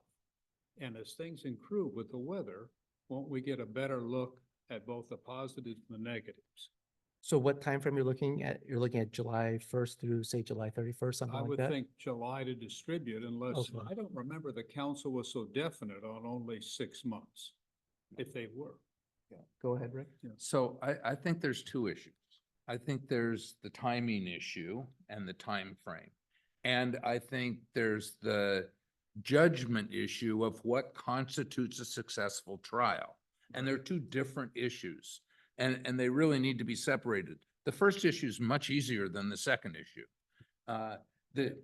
In my opinion, I mean, the council contemplated a 6-month trial, and I think the first month that's really started was February. That would imply it goes through July. However, the council shut down in August. So you've got a trial that goes through July. Nobody's going to be around to evaluate it in August. I'd say and February was such a light month. I mean, let it go into September, in my opinion, not at least go through August. So you'll get more people that'll be doing it. In terms of when you do the survey, I don't know, you want to get the survey in front of the most people you possibly can. So I'd get the survey out once it's done. Yeah, so and I let it- figure that the let it be survey will out be there. ready for posting in the next couple of weeks. Yeah. And we would leave it up at least through July. Okay. Yeah, and I don't know what, I mean, I don't know if there's a reason to take it down if we're not evaluating it yet. I think the committee meets, so the committee can look And, at the but the data. committee meets at the beginning of July. The committee isn't gonna meet in August, do right? Yeah, Until the beginning of it- September. Okay. So Okay, so let we it go can leave it until up. the beginning of September or whenever you need to be able to summarize it to the committee for the September meeting. Okay. Because that's an important, I mean, September is when the committee is gonna really assess the trial and give those comments on the trial to the council, no doubt, for the council's September meeting. I second the motion. But that's just timing. The big issue is what's the criteria? Yeah, so I think, I think I echo that it's a multifaceted evaluation on the success. I think one is the number of hours relative to capacity. I think when we, I think that's just one. The survey is gonna, it's not gonna have a, one answer. It's gonna be a bunch of data points. That's something. We've got community members that are showing up. And hopefully, both tennis and pickleball and whoever else will continue to show up, and voice, because, typically those voices are taken into account significantly at the council level, because they're actually participating in the process. Email feedback and the like. I think all of these things will come into play, that we can't define. I think it would be probably hard to define a success by like, okay, this 5 metrics are the point of success, that we need 150 hours and this and that. I think that's probably true, but I think, if court number 1 has an estimate of 30% was pickleball use, do we care? I mean, okay, if there's only 30% of the people want to play pickleball and we let them play on court 1 and there's no other issues with using court 1, so what? Yeah, Okay, fine. We have taken X number of people who want to play and they get to play. So that's a good thing. I think a much bigger measure is the noise issue, because I don't want later there to be a big noise thing. And we have done some work with the baffle on the court to handle that. But if you look at nationally, the thing that has caused problems in places like Holbrook Palmer Park is noise. And so we should do something to say we've at least looked at that and have some kind of a measure of that. Because I think whether people play at 30% of the time that the court is available for pickleball, fine. Play. I agree that's a factor. And I was going to hold my whole comment for a little later. But I'll put this one, because I've been the person that started this whole process before I was a member of the committee, when I started the change.org, and getting pickleball here and getting significant pushback from various people, including Player Capital, over accepting pickleball, a lot because of the noise. And we had one of our previous committee members really upset and participate in because her proximity to the Circus Club, and the noise issue.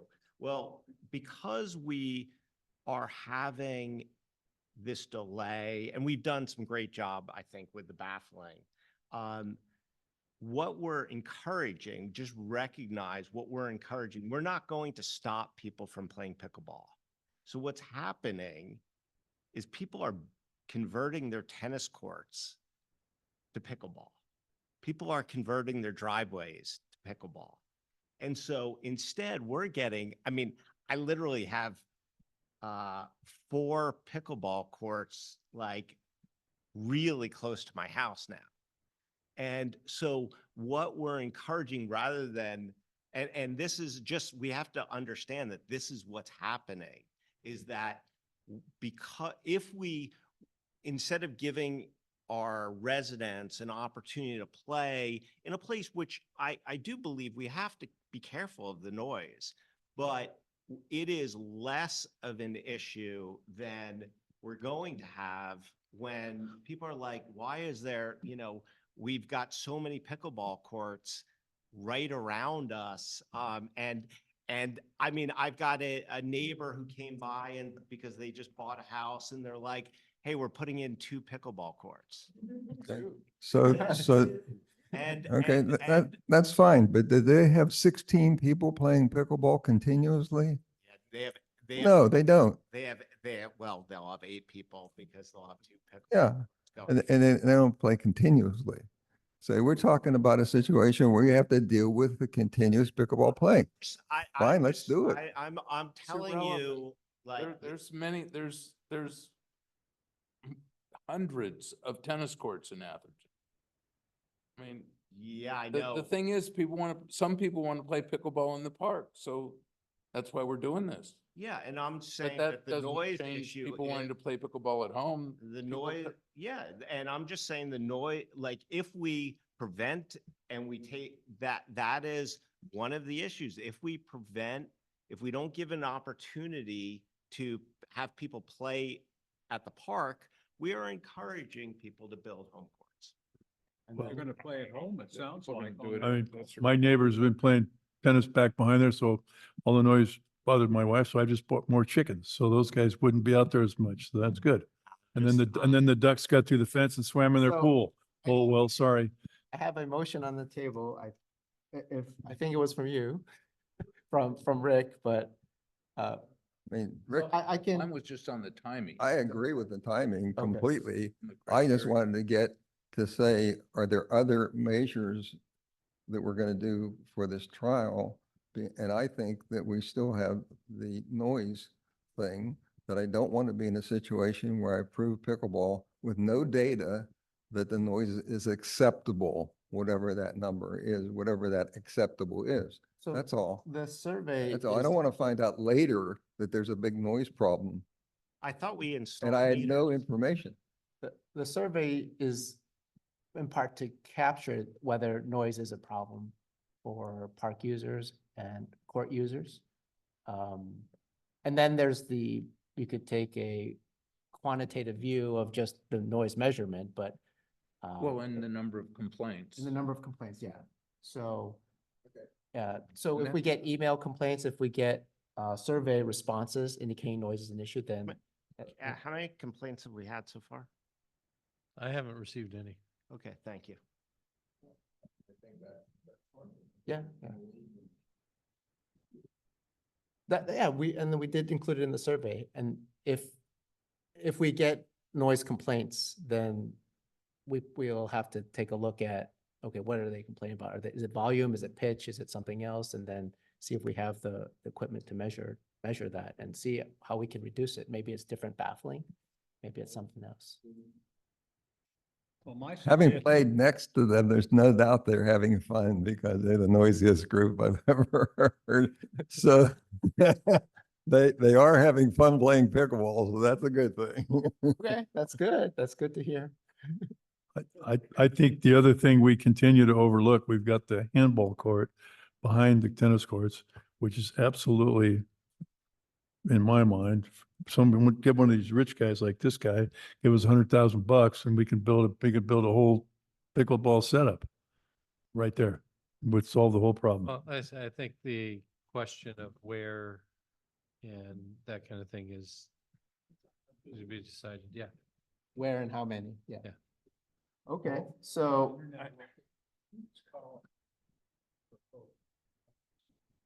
It cut off for me a while ago.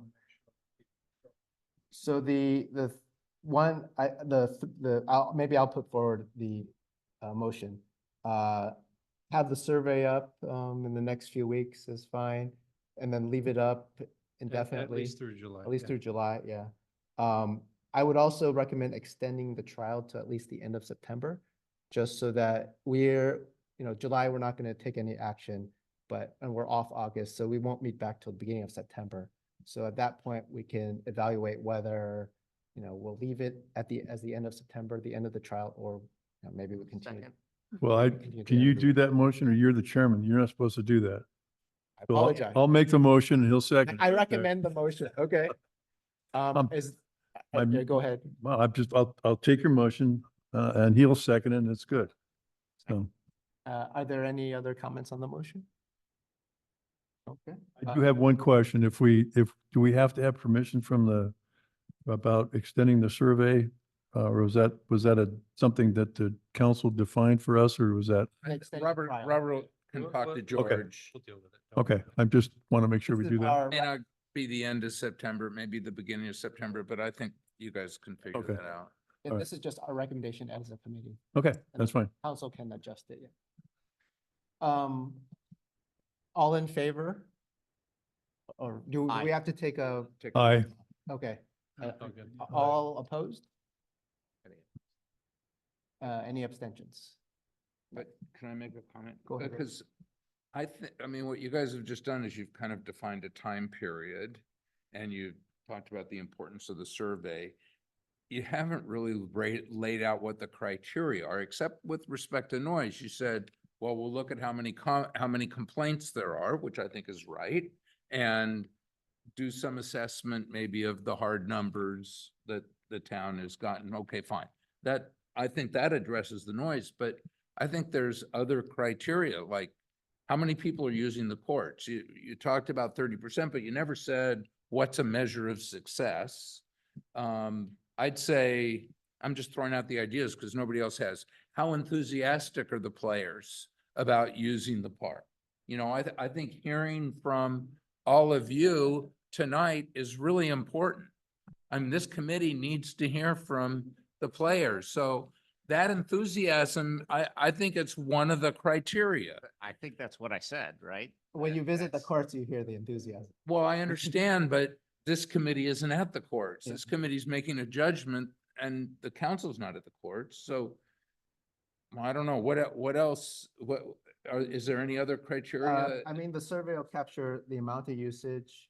It'll capture, how many people have signed up, and I think we can also look at revenue from keys that changed and things like that.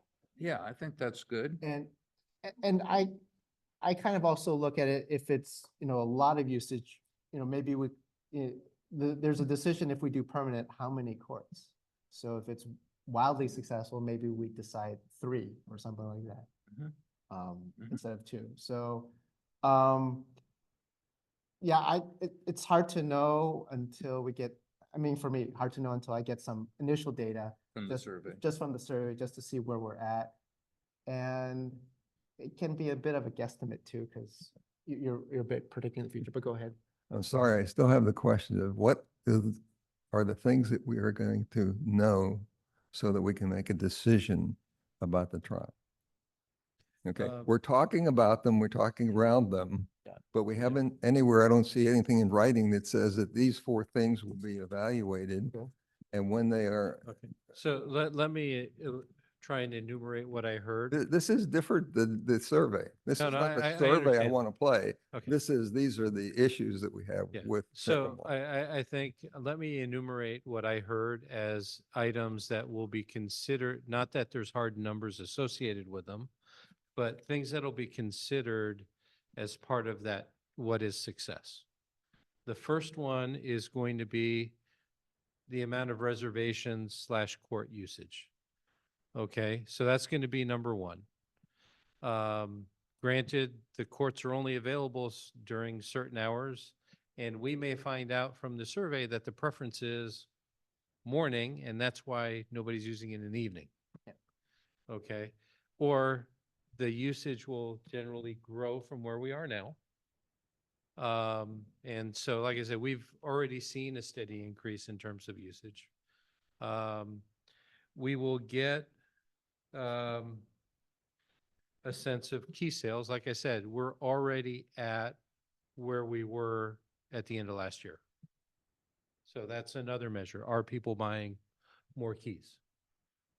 The third measure is going to be the part of the different pieces of feedback that we get from the survey. Are we getting generally positive feedback from folks versus generally negative feedback from folks? Do they like what's happening there?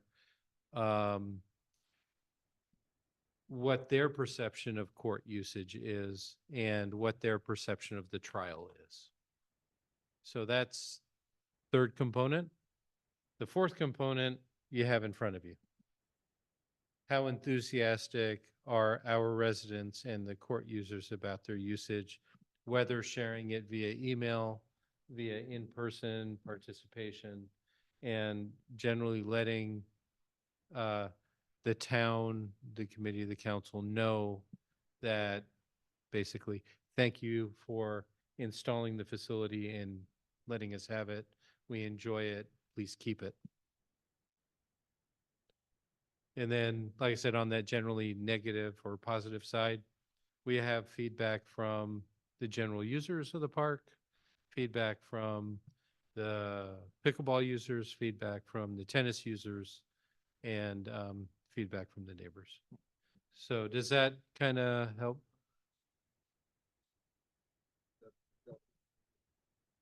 No, that's another criteria. This You is needed- success criteria for just how, That had been kind of gone. yeah, versus noise, which is noise, Good. we're I think gonna that's collect good. just survey data from people to see if noise is a problem and then find out, how it's a problem for them. Well, That's let, why, let me just interject one item on noise, and I'm gonna use the point that Noah raised. When things are a real problem, they tend to let you know. And right? No And, question. and so if nobody has yet complained about the noise, then it's not a problem yet. and Meaning with the current level of Well, usage, that's- it's not generated that much of an issue. Correct. If we had, What's that? if we had 4 times the amount of usage, maybe there'd be complaints. And, you guys. Yeah, I think if you're hearing noise complaints, yeah, send you it. should encourage those people to send Robert an And- email. And that's why I asked for the free response. And that's question. why it's in the survey. It's like, well, let us know what you think the problems are.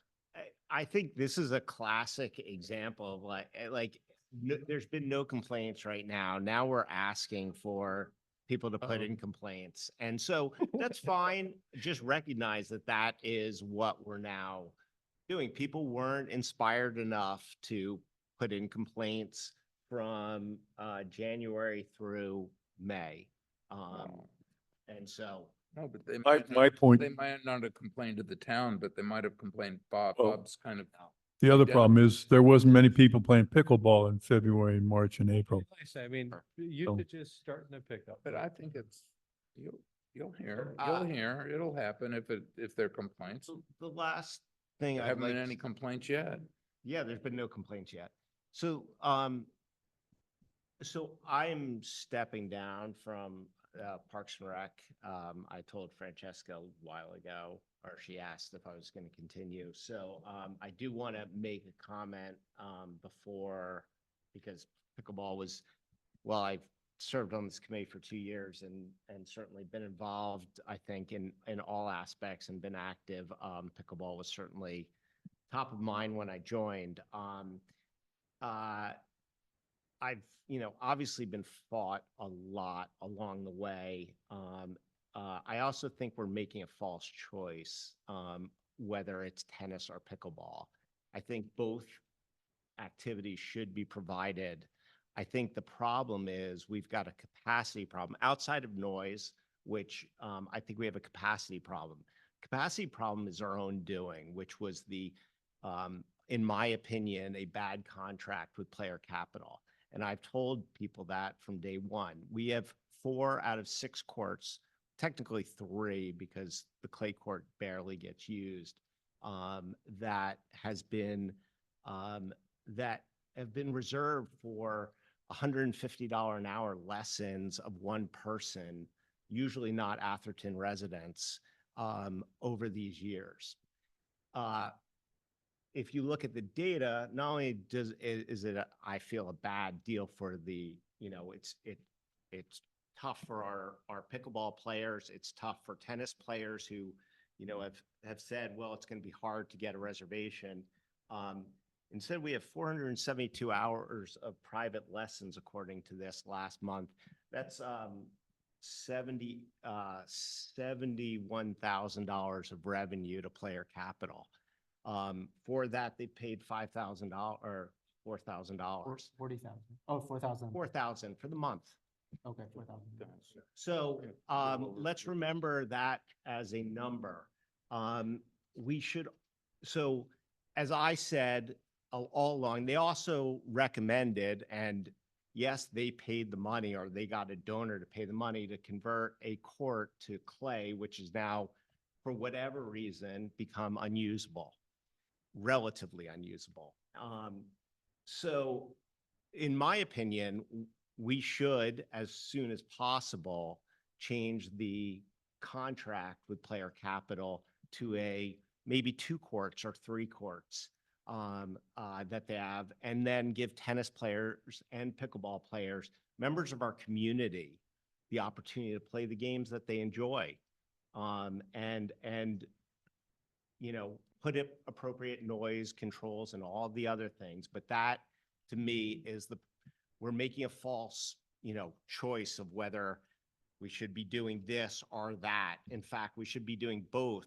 We just shouldn't be having a private facility that generates very little revenue. Yes, $50,000. When we talk about $50,000 for a relative total budget for the town, it's a small amount of money. And frankly, it was $40,000 for years and years until I argued.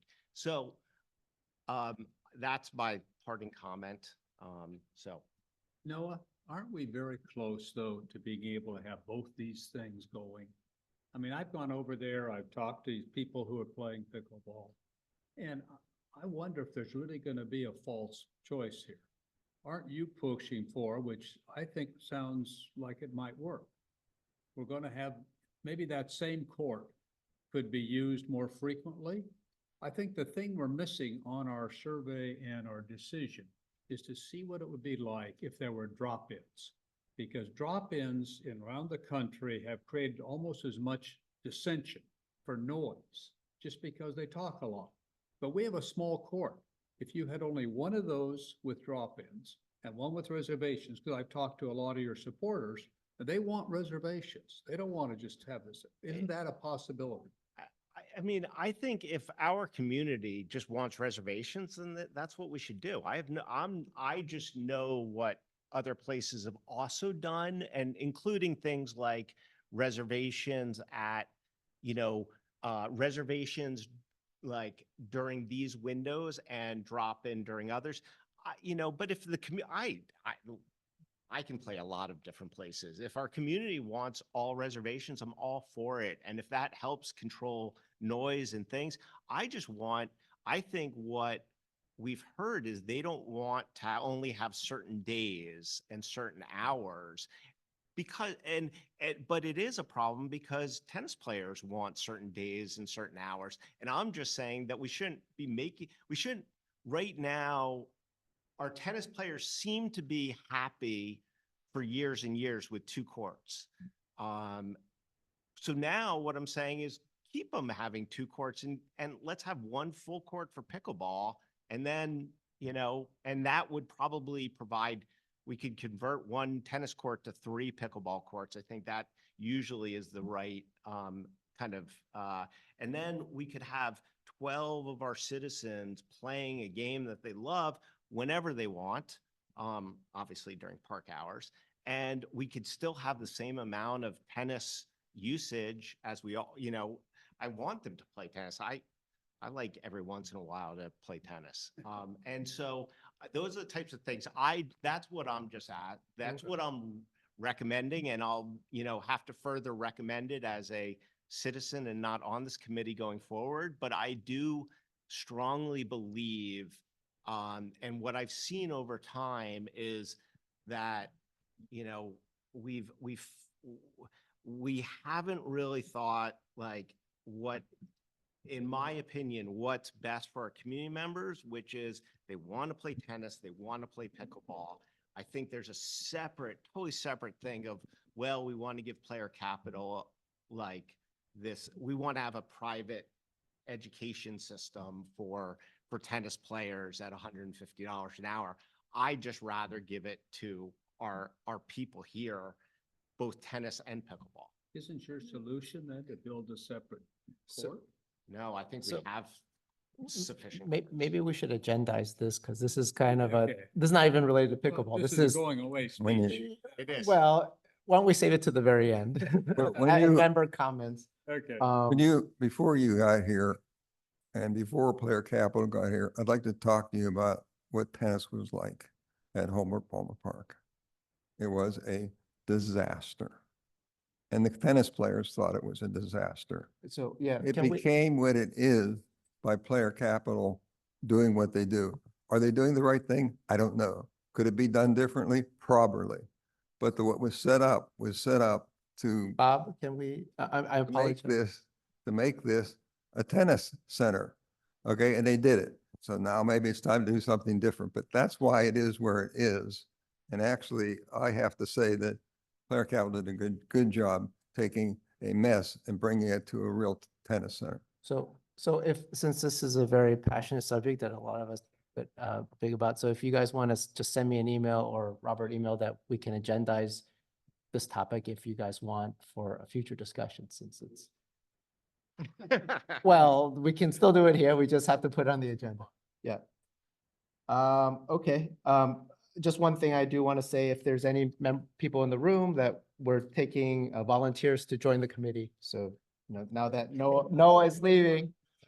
Oh. Yeah, great. So- I'm gonna say applications are open and please submit them to the city clerk. We'll let you know at the end if you guys are. Okay, so why don't we move on to number 4, the Brightview Quality Site Assessment. That's one day they didn't give me the gavel. Yes. Can we save it to the very end or you? Oh, you gotta leave? Okay. Oh, yeah, go ahead. Real quick. This isn't to jump on the parting speech here, but after sitting through 3 agenda items, I think it's a false choice. I heard before about everyone was about the preschool, which is fantastic. And everyone all of a sudden wanted to talk about inclusivity.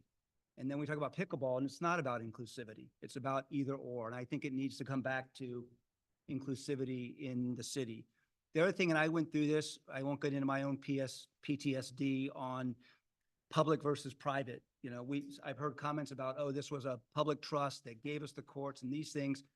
Then why is the city giving it to a private organization to make a profit? So we can't use one argument against, pickleball and something else, but then we use that same argument and we give it to a private company to make a bunch of money. And we went through this in Menlo Park and it's been contentious for years. So I just think we need to use the same set of facts for each issue that you guys are dealing with. Thank you. Okay, let's move on to number 4, Brightview Quality Site Assessments. Robert, if you're ready, or we can talk about something else. Or is it Right. Will? Oh, I'm sorry. Go ahead, The Will. Brightview assessment is in your packet. You guys can review it. If you have any questions, please let me know. Are there any questions about the report? Well, no questions? Any comments? No public comments either? Okay, good. Let's see. If not, we can move on to Park Foundation report. So Frank?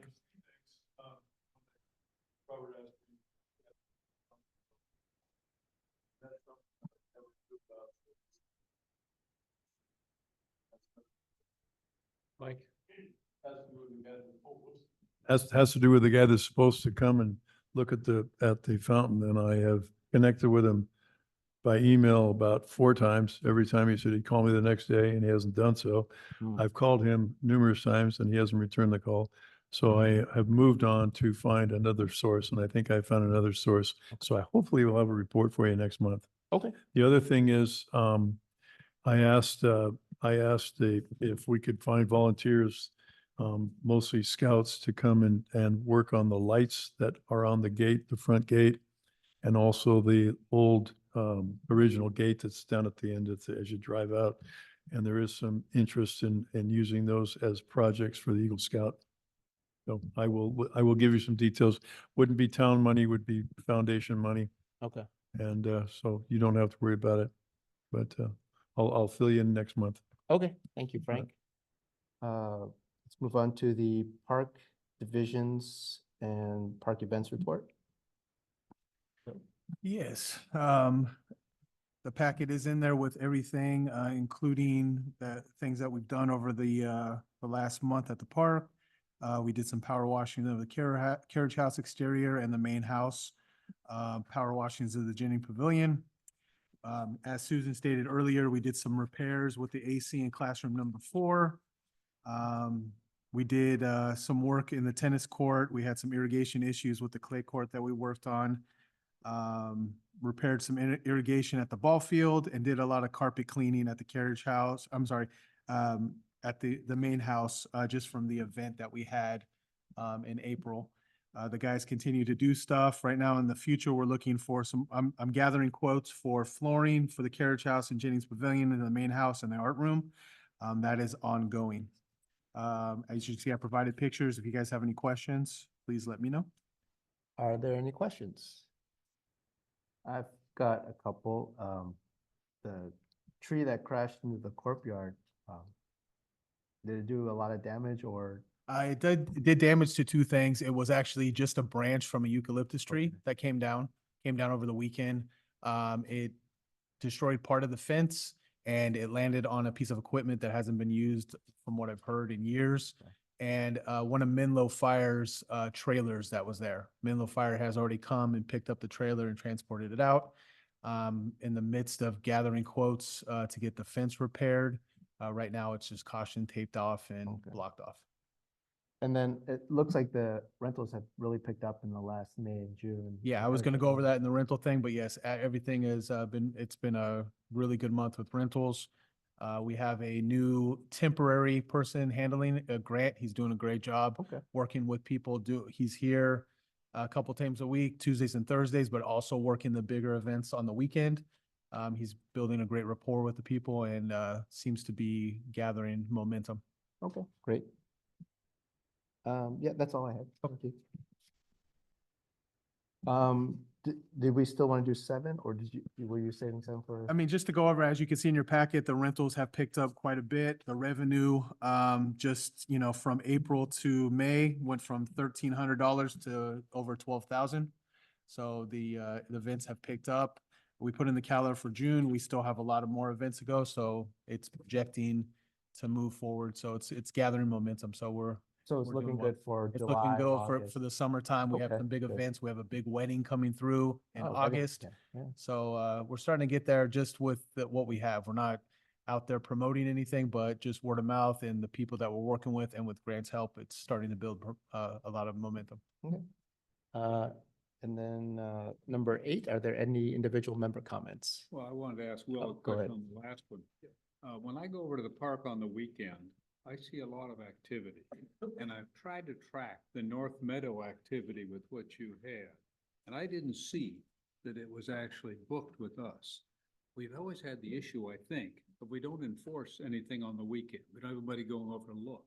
So what is it that prevents, as I saw, a good-sized group of people, way over the 12, probably 20, in the North Meadow? And then I look on here and I don't see that we got any revenue from that. Is there any solution? There was Andre. So I will attempt to answer. It's what? I will attempt to answer. What you're getting now is the June bookings that we have today. They can book all the way up to the day of their event. I know. This was the result for last yeah. of May Um, that I saw. and we I could used not- to have a staff person at the park over the weekends. We don't. So in other And so words- it's really going to be a complaint issue that is with PD in terms of if there's an issue of an event going on that doesn't have a permit, then theoretically the PD can come out and kind of check and make sure that they have it. But do they do that? Complaint based. Yeah, if it's complaint based. How to make a complaint if you don't know whether it's been booked? The booking is on the board. Yeah, on the board. There's a board in There's the a North board- Meadow and on the and at children's. the- area. yeah. There's two kiosks, one on the North Meadow, one on the children's thing, and it's posted every week what events are going on the week. So if somebody does have an issue and there's a phone number on there, they can call and complain and, PD will come out or something will happen. So you just look at the board, you'll validate if there's a reservation at the time. Doesn't bother me. I Yeah. like to see people using it. I mean, we have a great turnout. Yeah. In the two area, what you call a playground area and the North Meadow. Yeah. Yeah. Yeah, it's a public, people come in there and they use what they can, the benches, if they're taking and somebody has a reservation, that's usually where we run into the problem of somebody calling to complain. Okay, are there any individual committee member comments about anything related to the park? Seeing none, our next meeting will be July 3rd, right before Independence Day. And do I have a motion? Are we Adjourn. gonna actually meet on the third? Yes, Okay, yes. I bring the fireworks. Okay, I move to adjourn. Okay, all in favor? Adjourned.